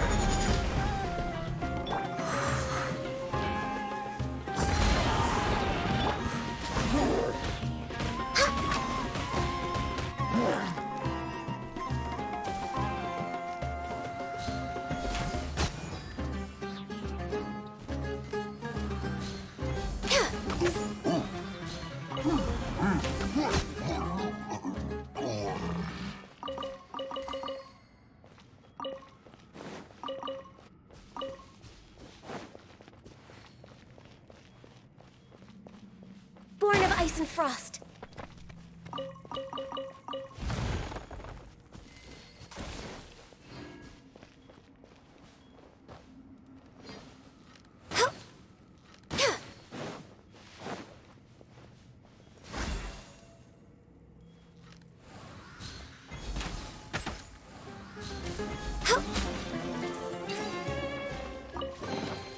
Beautiful treasures are a cause for great happiness.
Like a lamb. Access denied.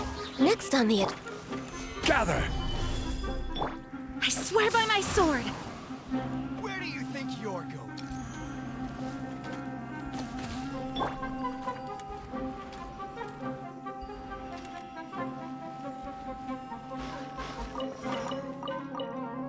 Law of the jungle! Solidify!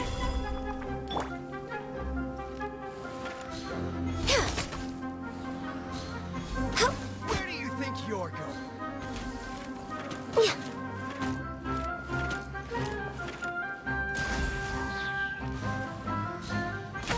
I'll be back.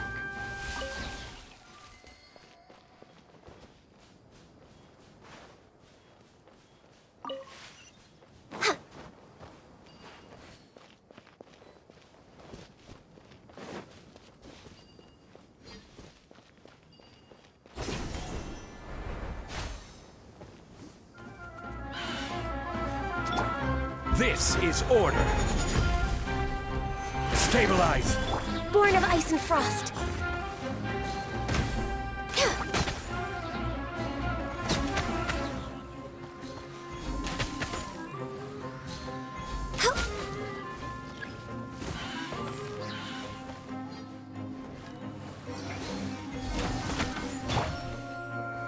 Gather.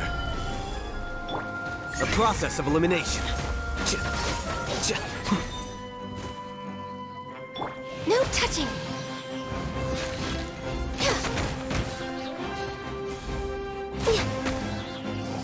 Glaze over.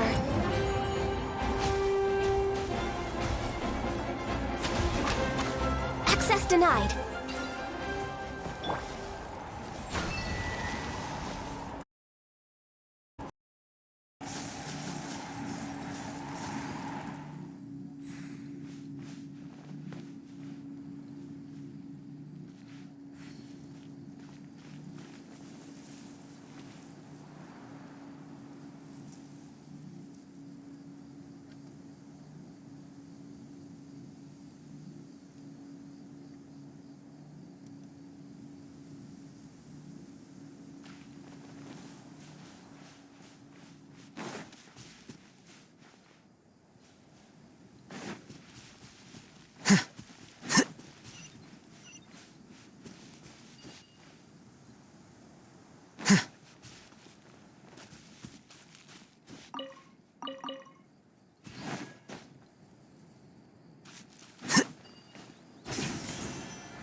Stabilize.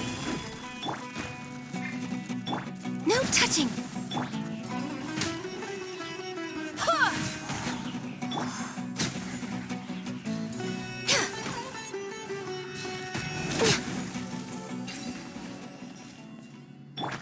Here you are.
There's someone over there!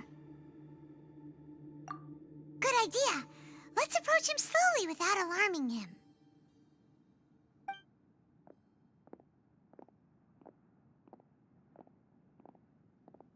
Wait.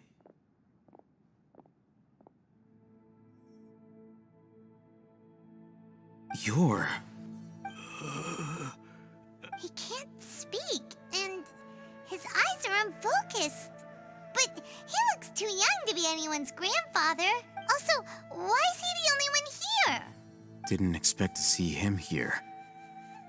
You know him? He's Razak, a senior of mine at the Academia. He's a scholar too?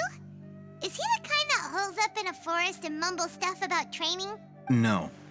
And that's the problem. Razak was never involved in any of those things. He never trained in the forest, let alone reach Satyavada life. Leaving that question aside for the moment, him being here alone means that we might be too late. Looks like they've already taken everyone away. For whatever reason, they left Razak here.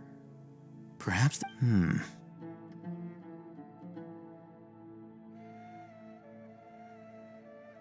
There are drag marks on the ground. They're clearer by the doorway. Someone was forcefully drawing a cart that was loaded with something heavy. Loaded with people? That is one possibility. It looks like they were in a hurry, as if they were afraid of being caught. The symptoms are identical. Looks like we found living proof. Huh? Why do you say that? Allow me to jog your memory. Recall your time at Port Ormos. Don't you think his symptoms look familiar?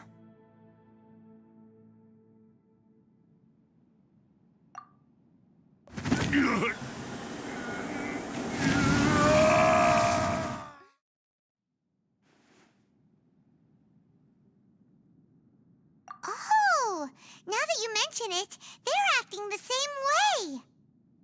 Correct. The Academia is behind all of this. It isn't difficult to deduce their rationale. First, the Academia spread a false rumor of King Deshret's resurrection, emphasizing the role of the village keepers, the mad scholars who were exiled to Aru village. These rumors were all the persuasion that the radicals needed, and those based in Aru village leapt into action. Unbeknownst to them, of course, through rounding up the scholars, they were actually helping the Academia. As well as being able to exploit the radicals for their own ends, this scheme has one further advantage to the Academia. All the life for the desert dwellers has been brutal ever since King Deshret's death all those years ago. Beneath the surface, feelings of desperation are widespread. Many would give everything they have for the prospect of something better. Anyone looking to exploit that for their own ends simply needs to make a few empty promises. Even if complications arise, people will see that those involved are all followers of King Deshret and look for no further explanation than differences of belief. A deep-seated mistrust of the desert and everyone in it by the rest of Sumeru will make sure of that. The notion of an Academia plot wouldn't even cross their minds. It may seem like a simple strategy, but it is able to work wonders under Sumeru's current circumstances. Oh, that makes a lot of sense. It's in line with the village chief's theory, too. But there's still one very important question. Wasn't it the Academia that brought the scholars to our... Throughout this process, one thing has changed. The scholars' identity. First, they were scholars. Then, they became lunatics. After that, they were exiles. And finally, they become missing persons. An exile is still patently a living, breathing human being. But when someone becomes a missing person, that is brought into question. If you can't find someone, you have no way of knowing what exactly happened to them. That makes missing people an ideal resource. Resource? For what exactly? One possibility is that the information in their brains could be extracted into knowledge capsules. Extracted? You mean canned knowledge comes from people's brains? With the technology of the Sumeru Academia, it's entirely possible. Perhaps the process caused them great suffering, which is why they cry out in the dead of night when no one is watching them. So, the human brain... Nope, nah, Paimon doesn't want to think about this. I'm the Academia scribe, after all. I'm familiar with their projects. Anyway, judging by Razak's state, the contents of a divine knowledge capsule were extracted from his mind. But something went wrong in the process. Or perhaps his curiosity... Paimon's a little confused. Can they just use any...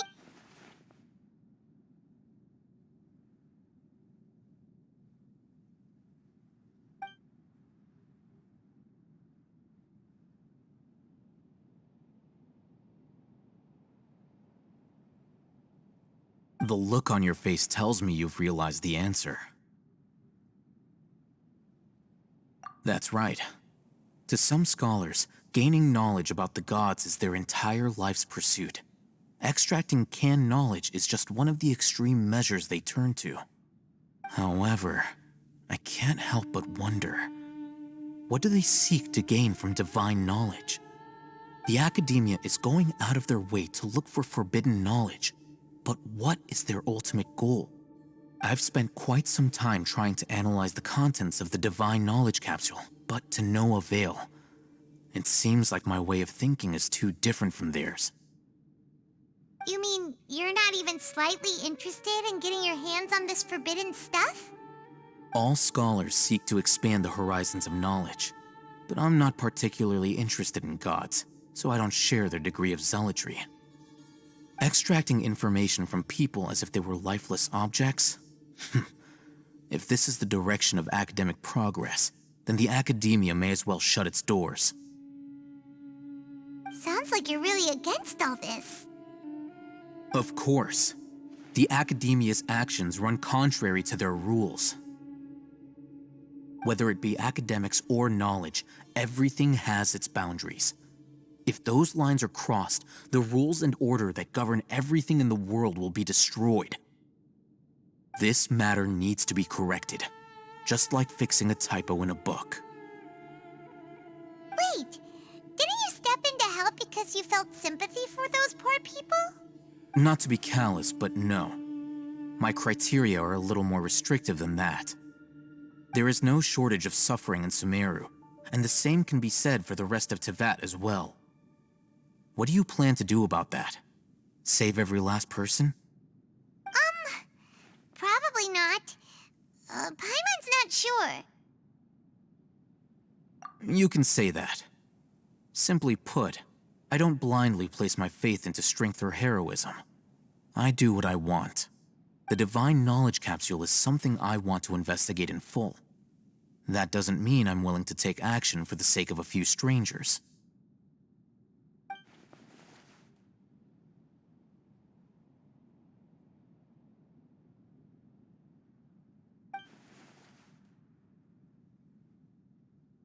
Paimon's been wanting to say this for a while. There are a lot of bad guys in the Academia, but you're not one of them. You're their weirdo. You're probably right. Though I must say, I quite enjoy this feeling of being the odd one out. Uniqueness is also an asset, is it not? Wow, that's a great way to think about it. Paimon's really impressed. If only Miss Shani had a similar mindset, her life would definitely be a lot easier. I'm just a more likable person than her in general. There's nothing more to it than that.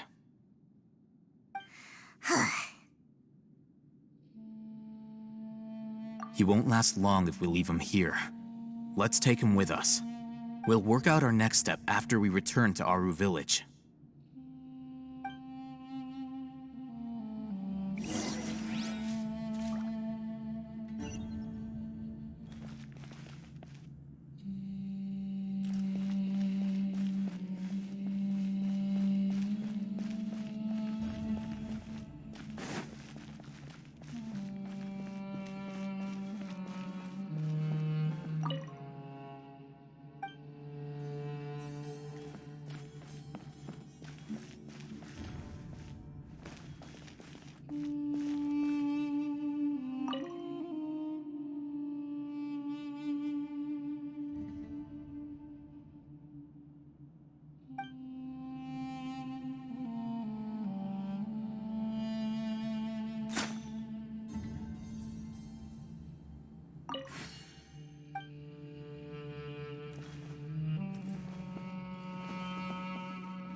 We're way behind schedule.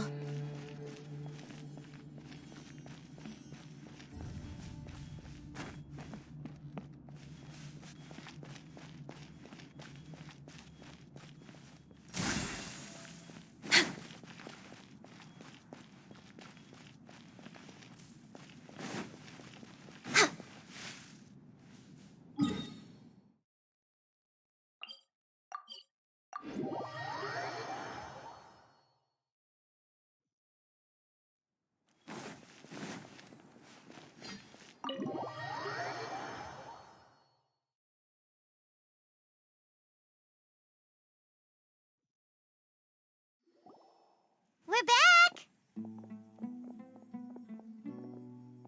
You must be tired. You should rest and take some walk. What's the situation? Who's this? Unfortunately, somebody who's too young to take on the role of Isak's grandfather. Nevertheless, he's one of the people we're trying to find.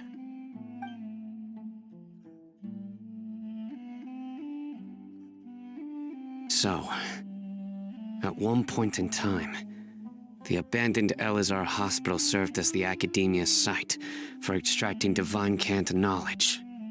Yep, pretty much. Their plan must have been implemented at some point before we arrived at Aru village, since divine cant knowledge has been in circulation for a while now. Yet, they fled once we were headed to the village, almost as if they knew we were on their trail. Why is that? Yeah, why is that? We may have a mole in our midst. One of us could be secretly revealing our whereabouts to the Academia. Huh? Are our friendships that shallow? Looks like none of you have realized wherein lies the issue. Sino, you're the reason why they can predict our movements. Wait, what's that supposed to mean? Choose your next words very carefully. It is simply a logical inference. I have my reasons. So what you're saying is, Sino's the mole. Interesting. And here I thought you were the most suspicious one, Al-Haytham, since you were always acting alone. I know. You have a point, but I realized something as we were returning from the hospital. Sino isn't like any of us. What are you trying to say? Do you still remember who you are, General Mahamatra? As a Matra, you are no doubt privy to certain kinds of information. Before you can take action against someone, you are required to have all the facts available, including the less than savory details. Simply put, the Academia has traditionally allowed you access to a wealth of sensitive information.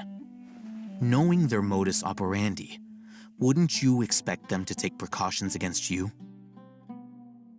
If you want to raise a vicious wolf, you need to make sure that you can avoid its bite. The Academia is monitoring me? It's not that simple. The Academia has eyes all over Sumeru, but they have a special protocol for dealing with you. Every so often comes a Nyagarbaha Day. On this day, the Academia enters new information into the Akasha through knowledge capsules. I remember seeing the thick notebook next to the control panel once. Its contents were all about the General Mahamatra, his activities throughout the day, preferred methods of enacting judgment, everything. You're saying that the Academia entered my information into the Akasha too? But what's the point in doing that? My actions aren't important enough to be added into the Akasha. The Akasha is capable of computation. The Akasha's algorithms are entirely capable of predicting your movements using the data entered. When you would depart, the route you would follow, your destination. It knew all of this. It predicted my every move. The academia has been watching you longer than you think. However, the fact that you resigned is proof that their suspicions were well-founded. So that's how it is.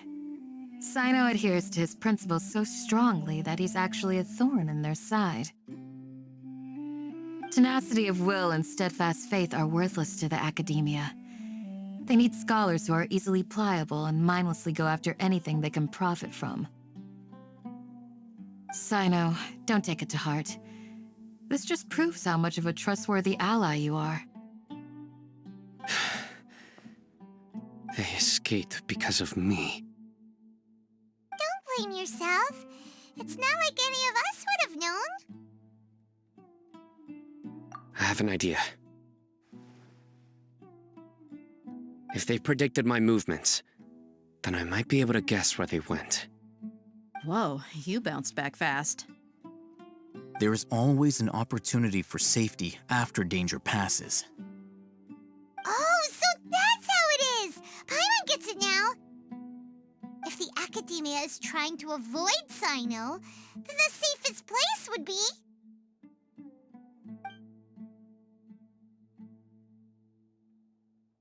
Yep, that's right! They'll want to proceed in the direction opposite of where I'm going.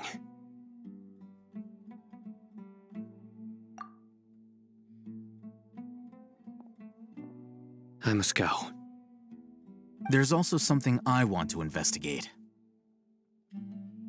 Let's go, guys! After him! Please, wait! I want to go too! You want to go too? If so, you have to promise you'll stay safe.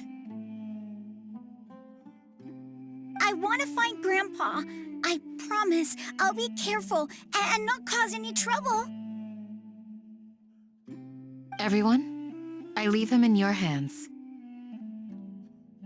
Yay! Let's go! Remember to pack some food with you! Paimon feels like we're missing someone, though.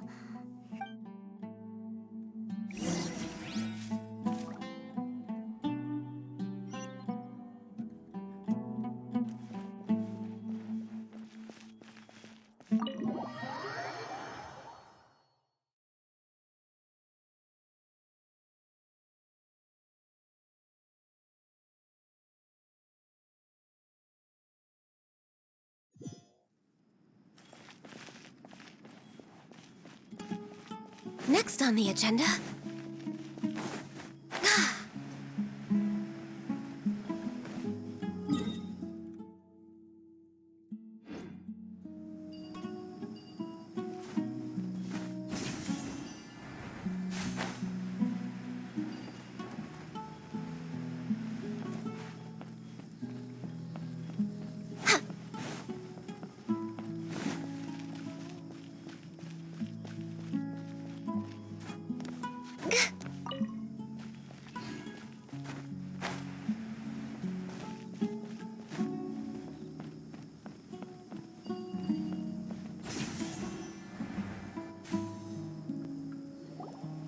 So, where do we go from here? Yes. After leaving the village, we should head straight toward the desert.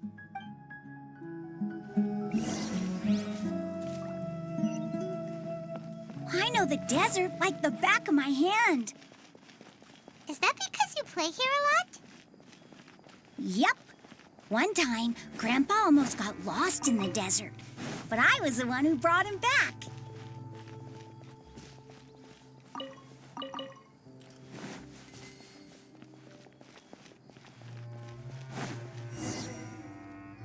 There's something here. What's this? It's buried in the sand. Looks like we'll need to roll up our sleeves. And Paimon thought running around everywhere was already enough work. Okay. So, we have to dig it out? Whatever's down there looks like it's buried. These are likely fragments of an academia-developed device, something akin to a... Looks like there were more than one village keeper. They must have been escorted this way because there are device fragments scattered around here. Let's split up and search the area. Chances are that we'll find other things nearby.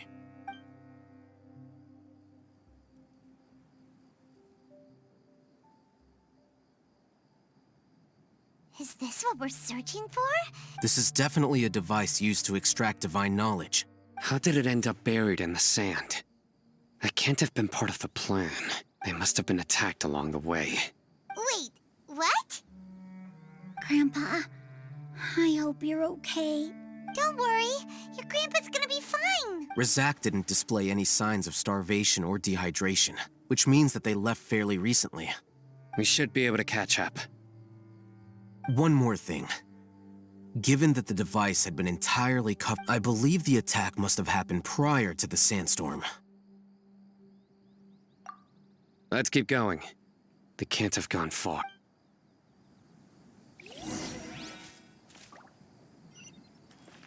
Ugh, but running on sand is so tiring. But you're flying, aren't you, Paimon? Is flying over sand tiring too? Ugh, of course it is.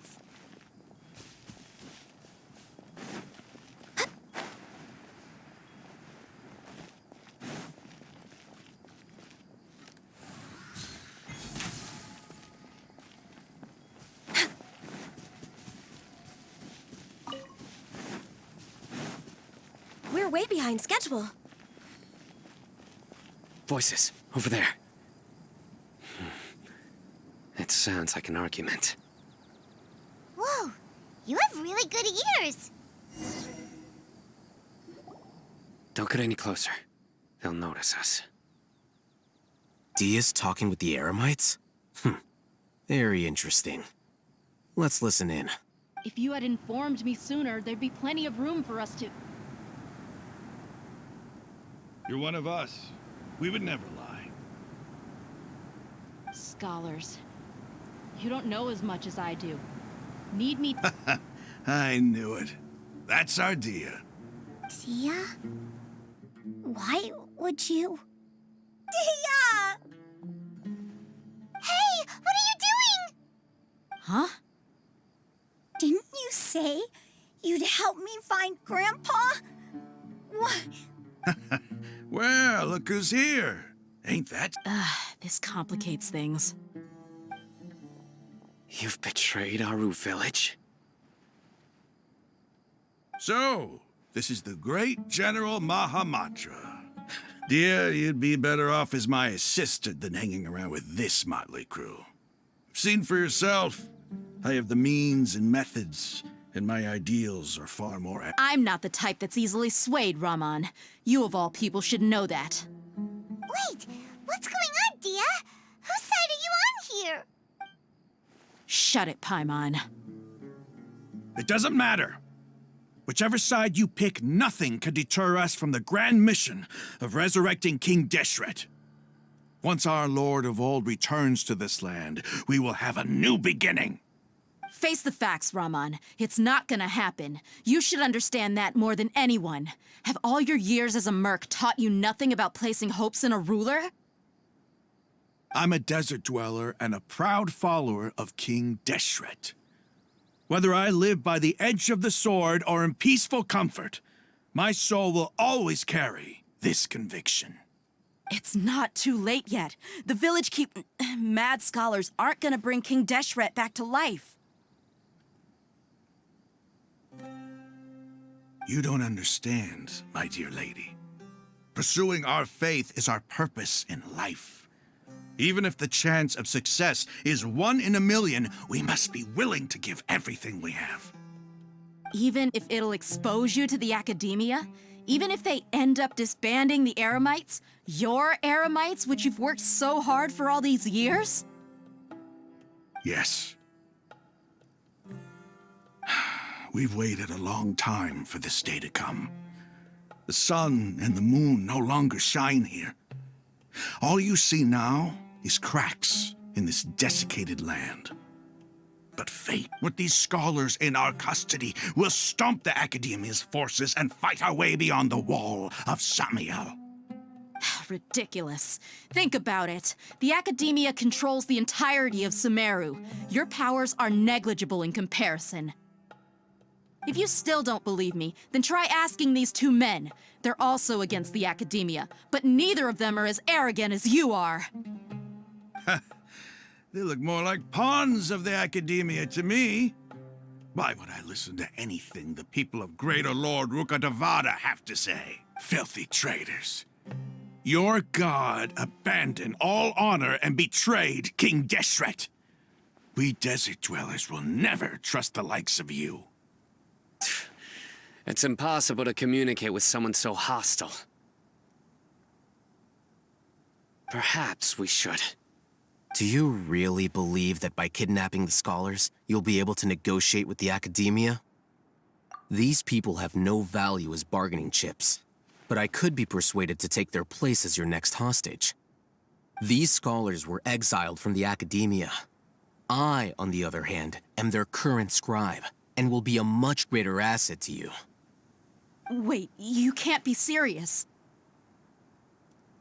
So, you want to trade places with the hostages, do you? Precisely. Any wise person would gladly accept my offer. What are you thinking? What if they decide to kill you instead? Well, that would be bad luck for me. However, I'd get the chance to observe the scholars, perhaps even find out the truth.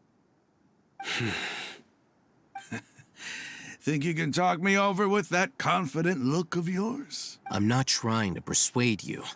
I'm using this as a means of joining forces against the Academia. You are the scribe. What do you have against the Academia? Not all desert dwellers believe in King Deshret, and the same applies to the Academia. Why must all knowledge seekers approve of the Academia's way of doing things? You Academia scum. Every last one of you is nothing but a hypocrite, just like everyone else on the other side of— Not so fast. I'll hate them. Do you stand by everything you just said? I never make empty promises. You know you're making a dangerous decision, right? I do. Good. Raman, hear me out. These people are my friends. Maybe you can't take the followers of the Dendro Archon at their word, but what about me? Do you trust me? We've known each other for years. Of course I do. In that case, I'm willing to vouch for their honesty with my right arm. Come on, Raman, don't be a coward. If you're serious about taking on the Academia, you need to steel yourself. You can't be afraid. An arm from the Flame Mane. You've piqued my interest. But what if you refuse to oblige? What should I do then? No one's a fool here, Dia. We're mercs. And mercs don't tend to live long unless they have their wits about them. You're not wrong, but this is different. I promised my friends that we'd bring back the village keepers together. Let's do it right here, then. Give me your right arm as proof of your resolve. Don't listen to him! He's not even trying to negotiate! He just wants to make things more difficult! That's fine. Are you crazy? We came here to save lives. One arm for that many people is still a pretty good deal, if you ask me. Raman, I'm holding up my end of the deal here. You'd better not let me down. Sure. Go ahead and cut off her right arm. No! Dia! What are you gonna do? Think of something! You don't have to go this far. That's not for you to decide. Do it!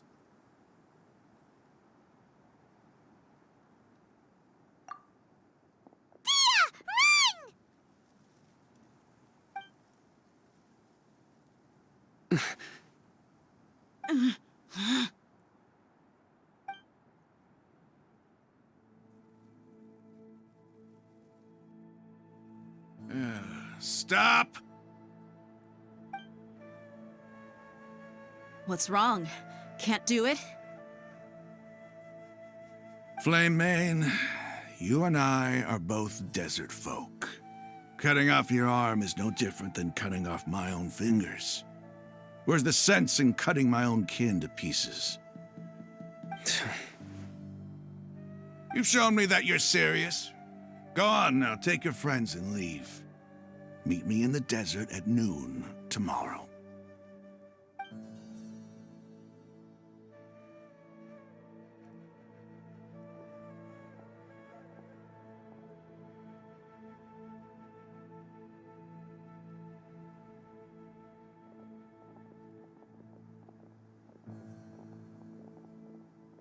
Phew.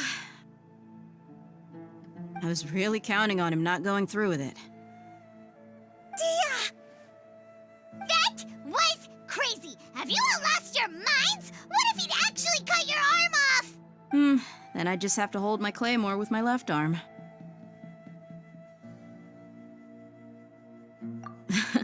Okay, I'm sorry. But sometimes when you're out on a limb, you gotta double down to seal the deal, you know? Don't ever make a promise like that again. I can deal with the likes of them.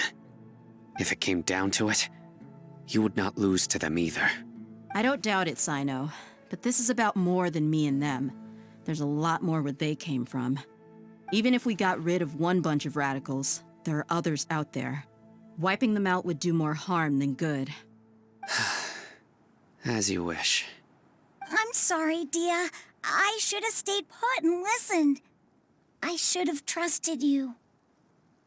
It's okay. I promised you I'd help find your grandpa, so I'll do whatever it takes. Whatever it takes? You just might be scholar material. Huh? Are you serious? The Eremites once said that I was a lunatic. Perhaps a little madness is essential to be successful in research. Why does it feel like he's using his praise for me as an excuse to brag about himself?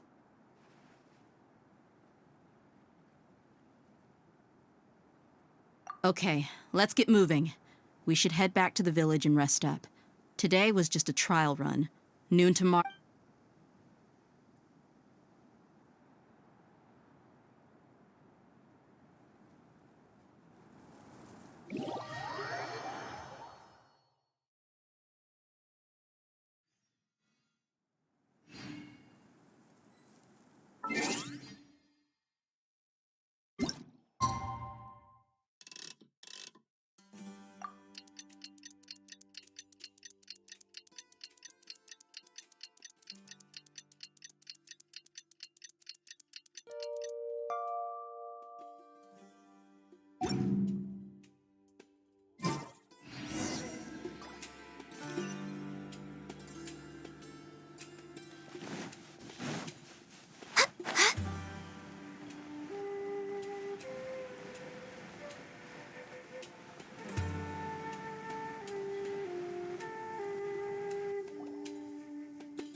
You're all here so early.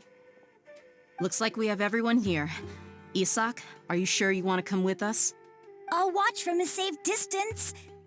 Dia, I want to be there to bring Grandpa home. Okay, let's go then. Dia, wait. What's the matter? I heard that you were quite reckless yesterday. No more of that today, understood? Or I'll be very upset with you. Fine.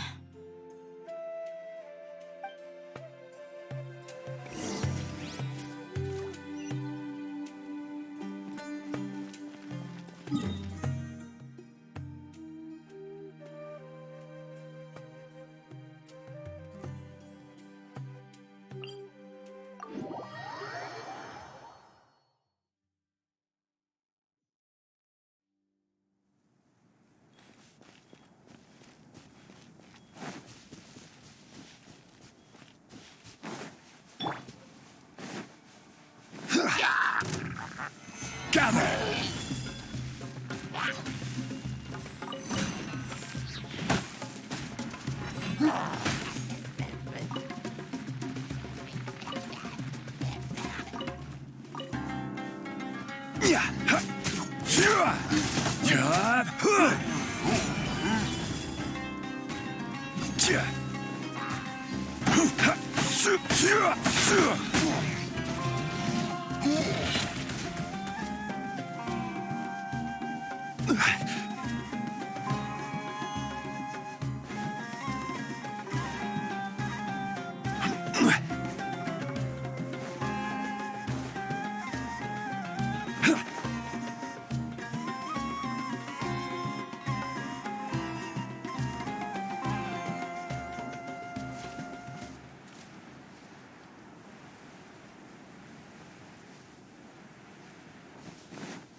Order guide you. Solidify. Born of ice and frost. Take that! I'll take it if I leave. Need. I'm getting sick. Now you're testing my patience. Access denied.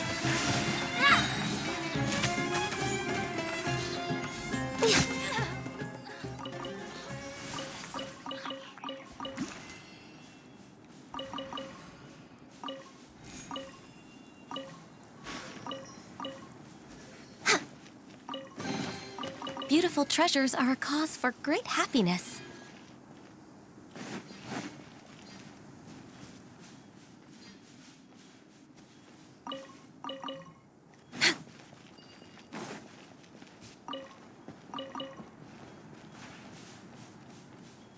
Next on the agenda...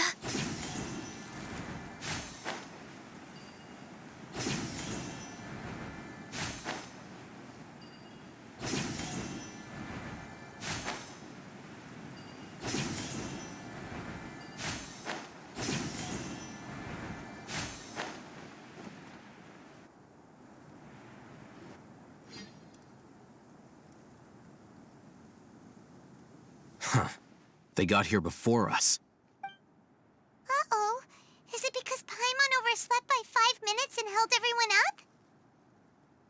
Is everything ready?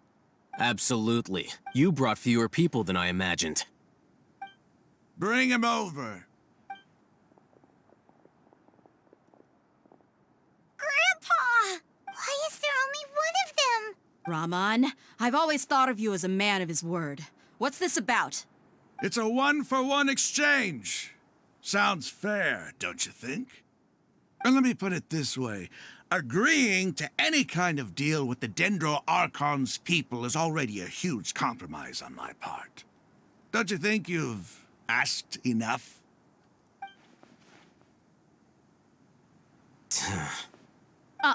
You stay right there!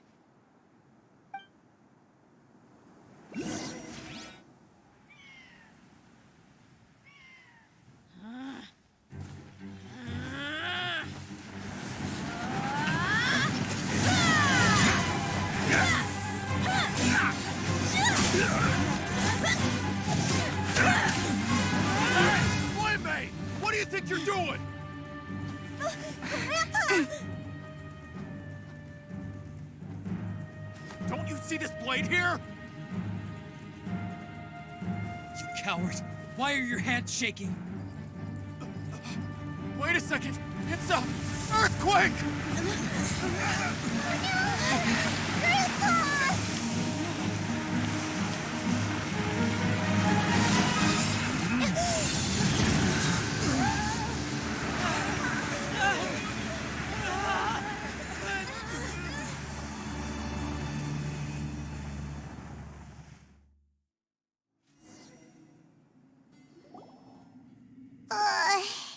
Paimon's dizzy.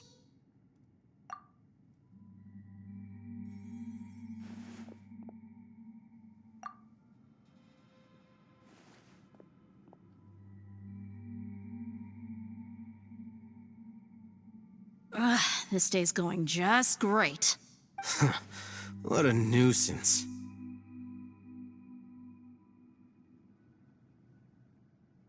The sand dune collapsed. I saw an energy field. The village keeper protected us. It glowed green with dendro.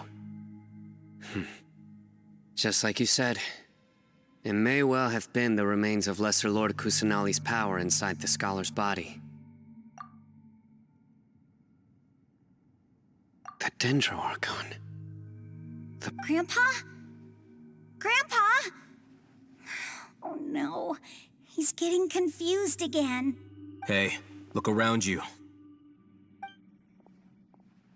Did there used to be a temple here?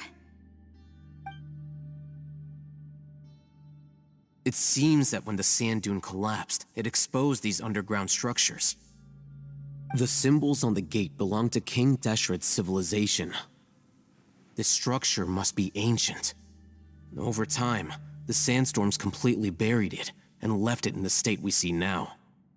It could have been an underground palace in the distant past. Oh, a miracle. Praise King Deshret! What's he doing here? And his men too? They must have fallen down here with us. Pretty lucky if you ask me. Most of them seem in really bad shape. Except for him. He got off lightly. Mind your head. No, this isn't the time for conflict. Our exalted lord has shown us the way to his sacred palace. He's not actually gonna go in there, is he? As it happens, I want to take a look inside too. What are you doing? Don't you think it's curious? 1 minute, Lesser Lord Kusanali's power protects us from harm, and the next, remnants of King Deshret's civilization appear. 2 major deities are vying to showcase their power to us. It would be a shame not to witness them both. Gods. Indeed. In my view, gods are just a higher form of living being, or creature, you could say. New discoveries are always worth investigating. Whether they have anything to do with gods is neither here nor there. Raman, what are you gonna do about your men?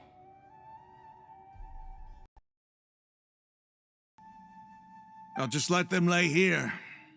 King Deshret will take care of his people. Right now, I'm going inside.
It's full of life here.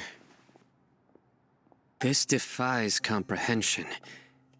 It looked complete. Yeah, and there's so many plants. It's so pretty. Sir Raman, Huh? Me? Do you see another Rahman here? Are you mocking me? What do you... Interpret it however you want. But there's something I'd like to draw your attention to. While this structure is clearly left over from King Deshret's civilization, the... Whatever you say. It's not like I have a vision. There's nothing to be angry about. Think of this as an academic journey. It does seem kinda strange. If that's true, then we might have to explore this whole area to find an explanation.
Whirling snow!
Flight!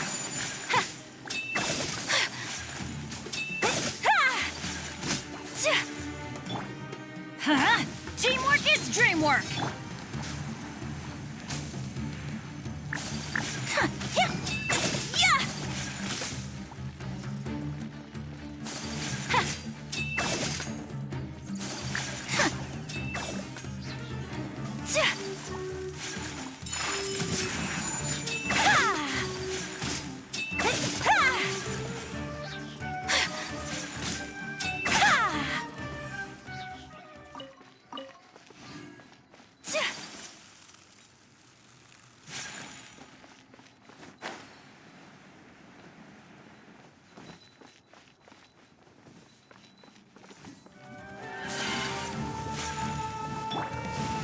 Right here.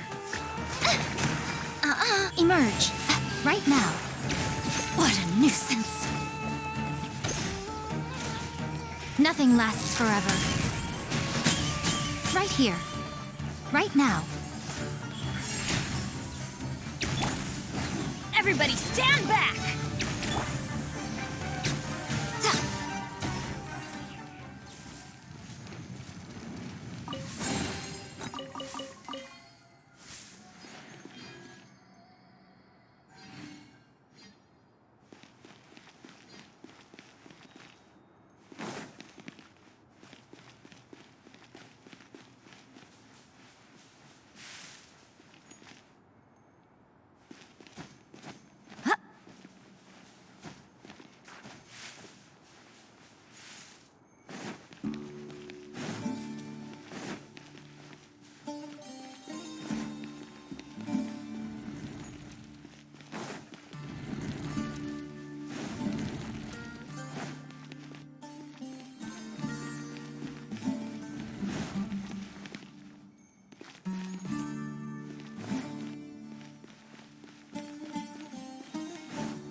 Right here. Right now. Right here.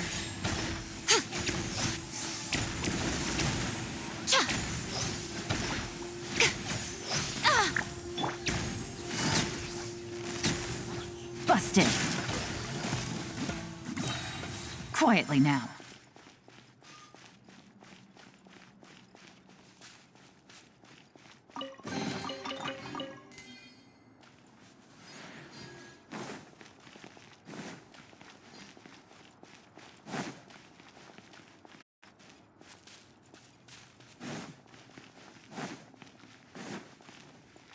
Take it easy.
Gotcha.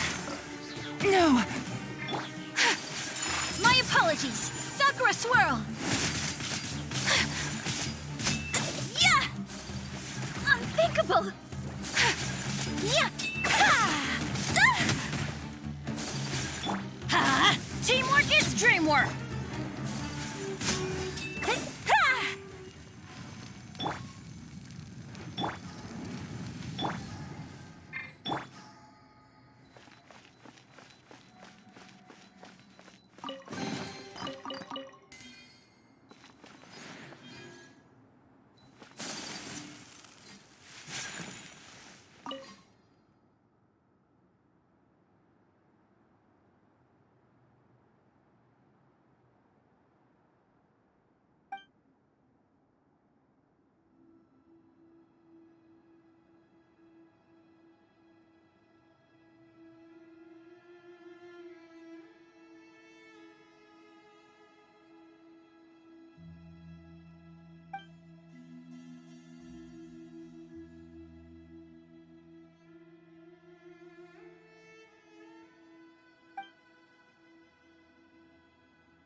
A blade embraces its duty, as a jeweler cherishes their gems.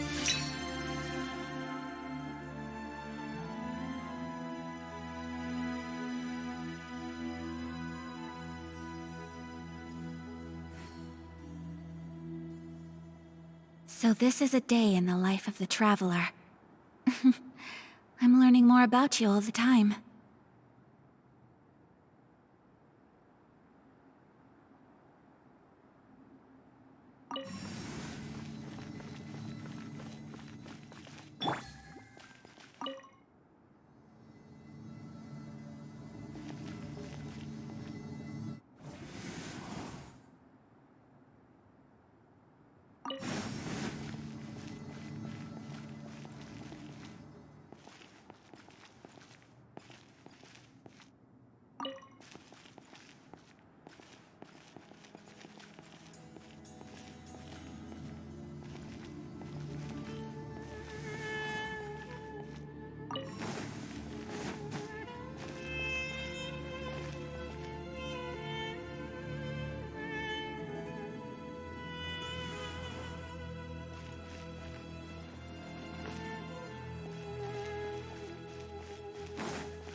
Take it easy.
Busted. Game's up. Fun's over.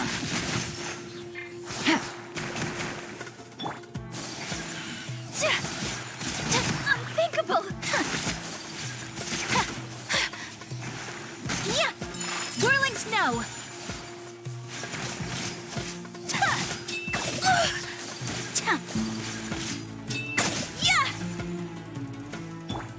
Emerge. Right here. Right now.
Now that's a sight to see.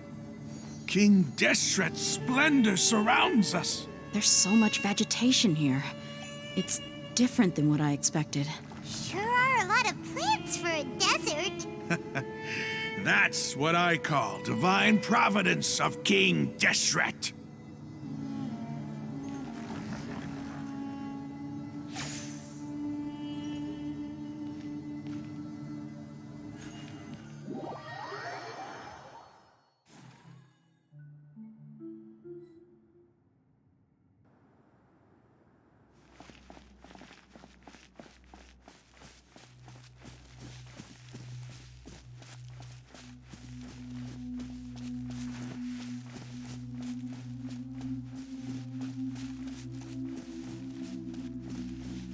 It's getting brighter! Oh, it looks so beautiful!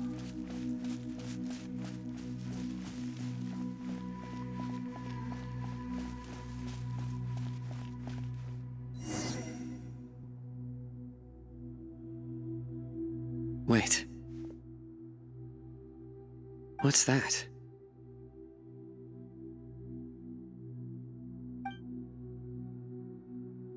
A load of flowers, and it looks like there's something among them. These are King Deshret runes.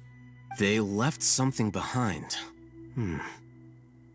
Yes. It's an elegy written in an ancient script. What does it say? Here lies our faithful priest Kasala.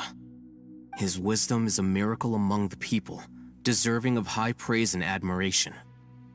You can read ancient King Deshret script? Of course.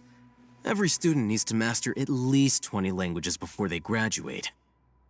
He's not serious, right? There's still something off about this place. The elemental energy here is too concentrated. The scent of life. Is it trying to tell us something? Is this it? Analyzing.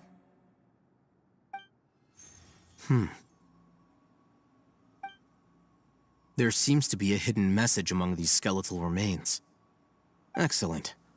There's a device from King Deshret's civilization in this gravesite. I'll transmit the information over and project it for everyone to see. Isn't sharing knowledge against the Academia's rules? Yes. However, under the circumstances, I'd prefer you to see this for yourself. You'll understand after watching it.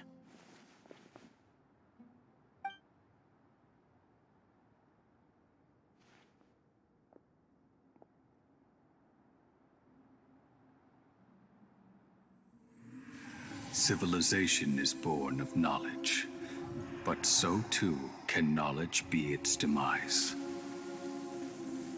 A disaster caught us unaware. It was knowledge that did not belong to this world. King Deshret brought this forbidden knowledge into our world, and it quickly spread like a plague. People's minds were filled with crazed whispers. Dark gray scales spread across their bodies. Even the land was stripped of its vigor. Only a desperate, deathly silence remained. Were it not for greater Lord Rukkhadevata from the forests, the damage would have been irreversible. She summoned the priests to build temples and infused into them the divine power of life. The disaster was miraculously tempered, and the embers of our civilization were preserved in Aru village. Alas, the miracle could not last. As long as forbidden knowledge continued to exist, it would forever blight this world. In the end, the proud king of the desert, my eternal lord, chose to sacrifice himself. I have spent my whole life since guarding one of these many temples. But now, my duty is coming to an end. As I close my eyes for the final time, the sight of that noble deity will appear in my vision once more. In helping King Deshret to eradicate forbidden knowledge, she exhausted her strength, and her form became that of a small child. How strange. Now that I think of her, I no longer have any fear of death, for I sense that the spirit of life will abide with me during my eternal sleep.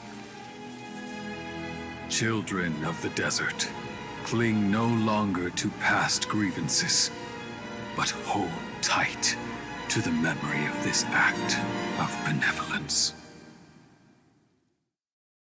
What was that? The priest's memories.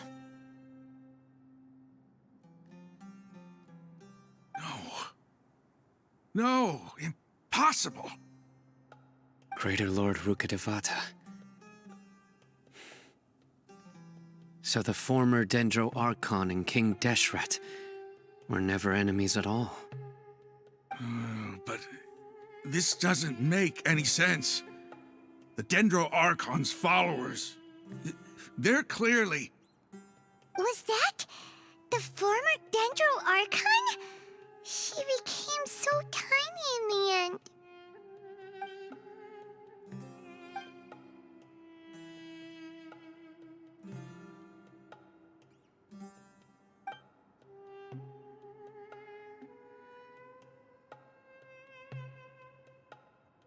You might be distrustful of the Akasha, but there's no reason for you to doubt King Deshret's technology.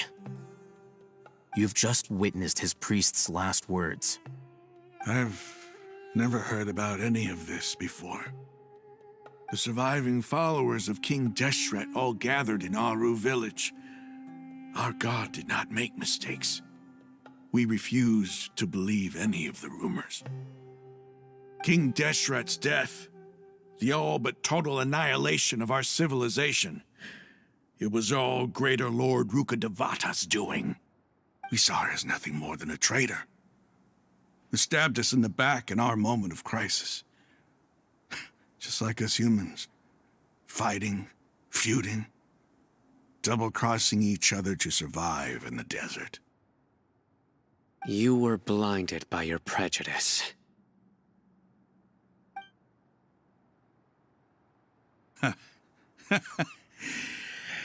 If I hadn't seen this for myself, if I hadn't witnessed his last words with my own eyes, ears, and heart,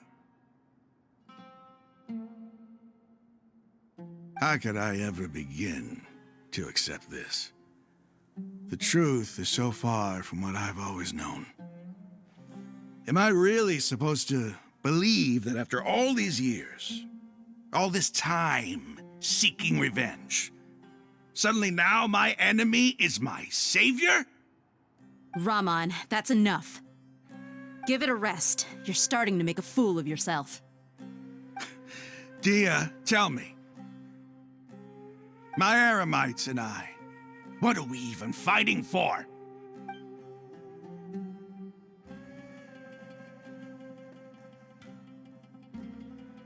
Hey, how you doing? I'll live. Thanks. I should probably go. Can't just stay here forever. What's your next move gonna be? Oh, I know what you're going to ask. I feel deeply ashamed of everything I've done. You'll get everything you're asking for. But please, give me some time. After everything that's happened here today, somehow I need to explain it to the others. It's not gonna be easy. Well, I guess that's for me to deal with. Dia, this is where our camp's located. Make a note of it. When would be a good time for us to go? Tomorrow, I'll convince everyone that we're all on the same side. And I'll return every last one of your your village keepers. We'll share our other resources with you, too. You seem to finally understand that our true enemy is the sages. Yes. The gods never gave up on anyone. It's the people responsible for all this that need to face the consequences of their actions. That must have been rough, but he seems to have figured things out now. Rahman's no fool. Being the leader of your own faction in the desert is no easy feat. It's too bad he was held back by his belief in King Deshret. But now that that's changed, I guess we have a few more people on our side. The outcome, at least, is favorable. We should get going too. Let's head back, have a proper meal, and a nice, long sleep. We'll need all our...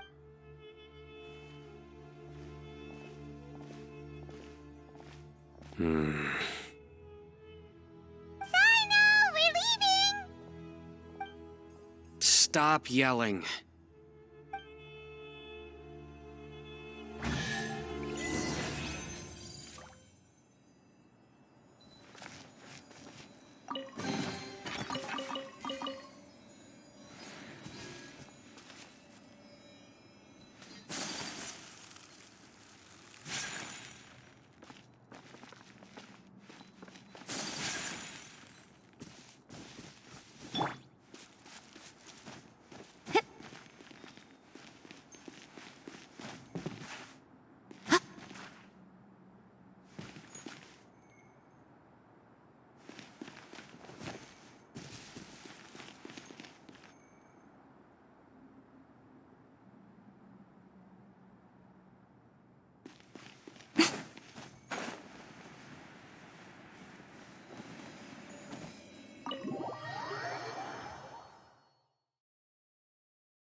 Rahman, we're here.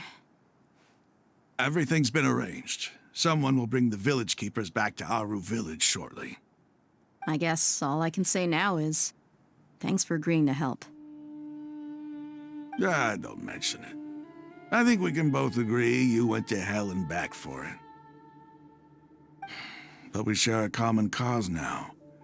From here on out, we're allies. Where are the perpetrators? I'll bring you to them. Follow me.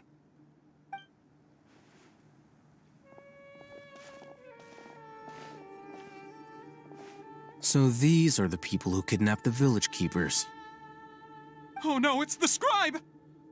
There's no need to yell. No one can help you now. We've been all over the desert trying to find you! That's right.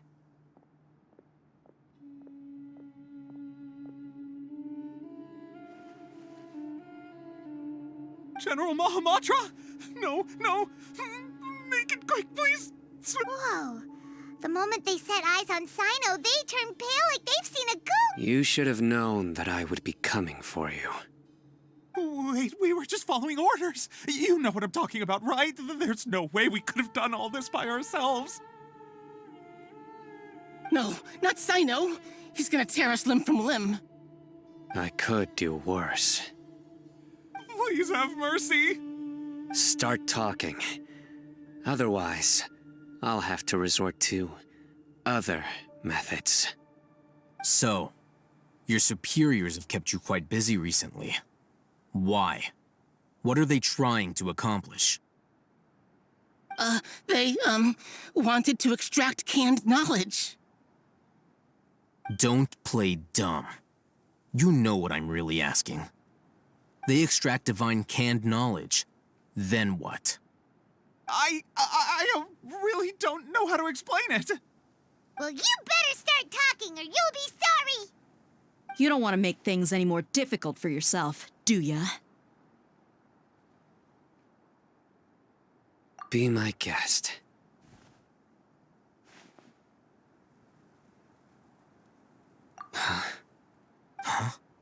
Uh-huh. That sure didn't sound like a fancy metaphor or anything. You're serious, aren't you? How did you know? There's no use hiding it now. Yes, you're right. The Academia is working on an important and potentially world-changing project. They are creating a new god. A god that will belong to them and to the people of Sumeru. It may seem as if Sumeru's academics are thriving, but ever since the death of Greater Lord Rukkhadevata, scholarly breakthroughs have been few and far between. The withering of Irminsul has been getting worse recently. The sages have tried everything they could think of, but nothing's worked.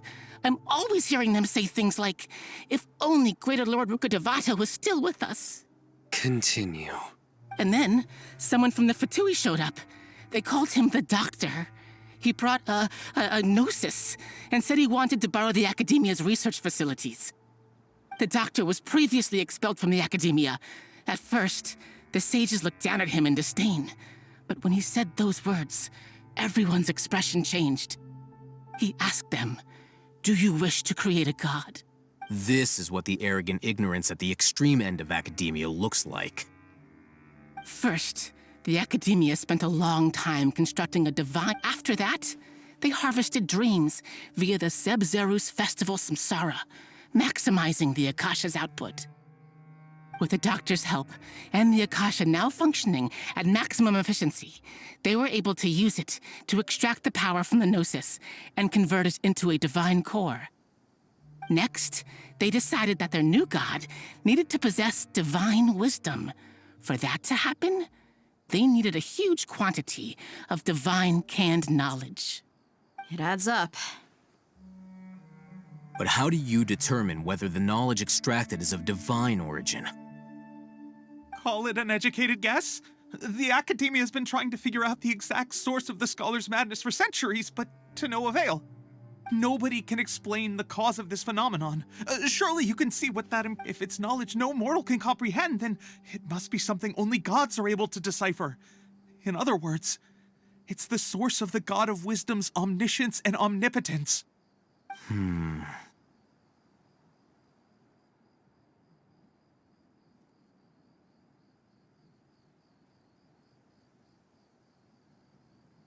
You must have noticed by now. The Academia doesn't care about who their god is. It's the ability to exercise control over. It is as if they are cursed with a desire for omniscience and omnipotence that burns in their blood. Some organisms demonstrate phototaxis, and thus orient their entire lives in respect to sources of light. For the sages, their only source of hope is the existence of a deity who embodies. This is but a form of phototaxis. For many scholars, the absence of a god of wisdom means stumbling in the darkness for the duration of their lives. Then what does Lesser Lord Kusanali mean to you? Is she not a true god present in this world? If you already have a new god, why try to create another one? From the beginning, the Academia has never treated her as a god. When the Academia first discovered Lesser Lord Kusanali, the newborn god of wisdom, the sages hoped that she would be as wise as Greater Lord Rukadevat. They found that at the time, she possessed no more intelligence than any ordinary human child. The sages never had a ruder awakening. Not to mention that Lesser Lord Kusanali's gnosis had been used to power the Akasha this entire time. By herself, she has neither an Archon's raw power, nor the spectacular insight expected. Slowly but surely, people began to forget about her existence. So, this is the...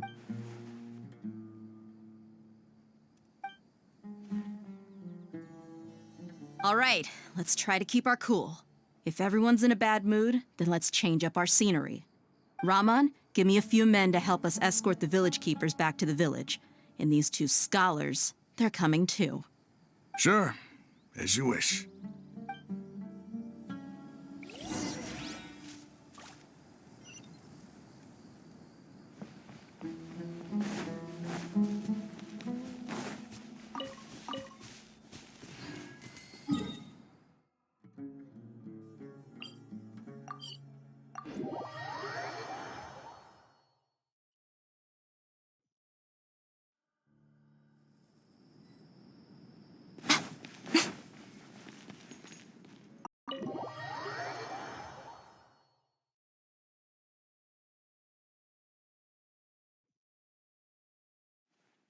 The village keepers you found have all been returned to their homes, and each one has a dedicated caregiver to look after them.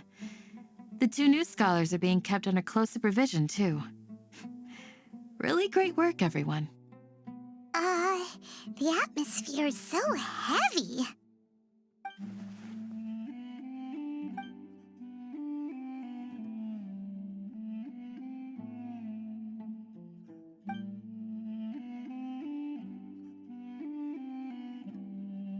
Hey! Say something! Stop spacing out! Come on, is there nothing left to talk about? In that case, let's all get some water and try to think about something else. Or I can go fetch some snacks. Oh, Paimon's so Do you have any plans, traveler? Gods above, you're not talking about work, are you?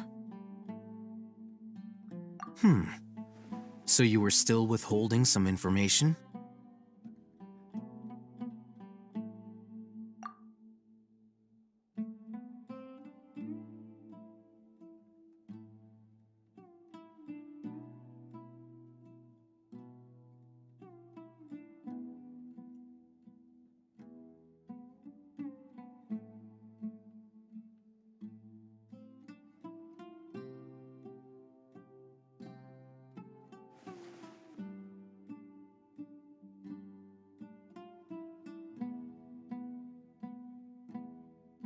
Even though we lived through all of this firsthand, it still feels super surreal to hear you talk about it again. What a whirlwind of a story. I felt like I was holding my breath the whole time. It seems like there'll be more issues to face in the days ahead than I'd anticipated. Still, now's a good time to make our next move. Now that Raman's joined us, we'll be an even stronger team. It's time to make a plan. Indeed. These events are a flagrant transgression of the rules in every sense. We cannot allow it to continue. So, everyone, are we on the same page? Crush the sages and rescue our god. That is our ultimate goal. Well, let's brainstorm a little more about what other resources we can draw on. The next time we gather here, we must have a solid plan. Yep, it'll work out for sure.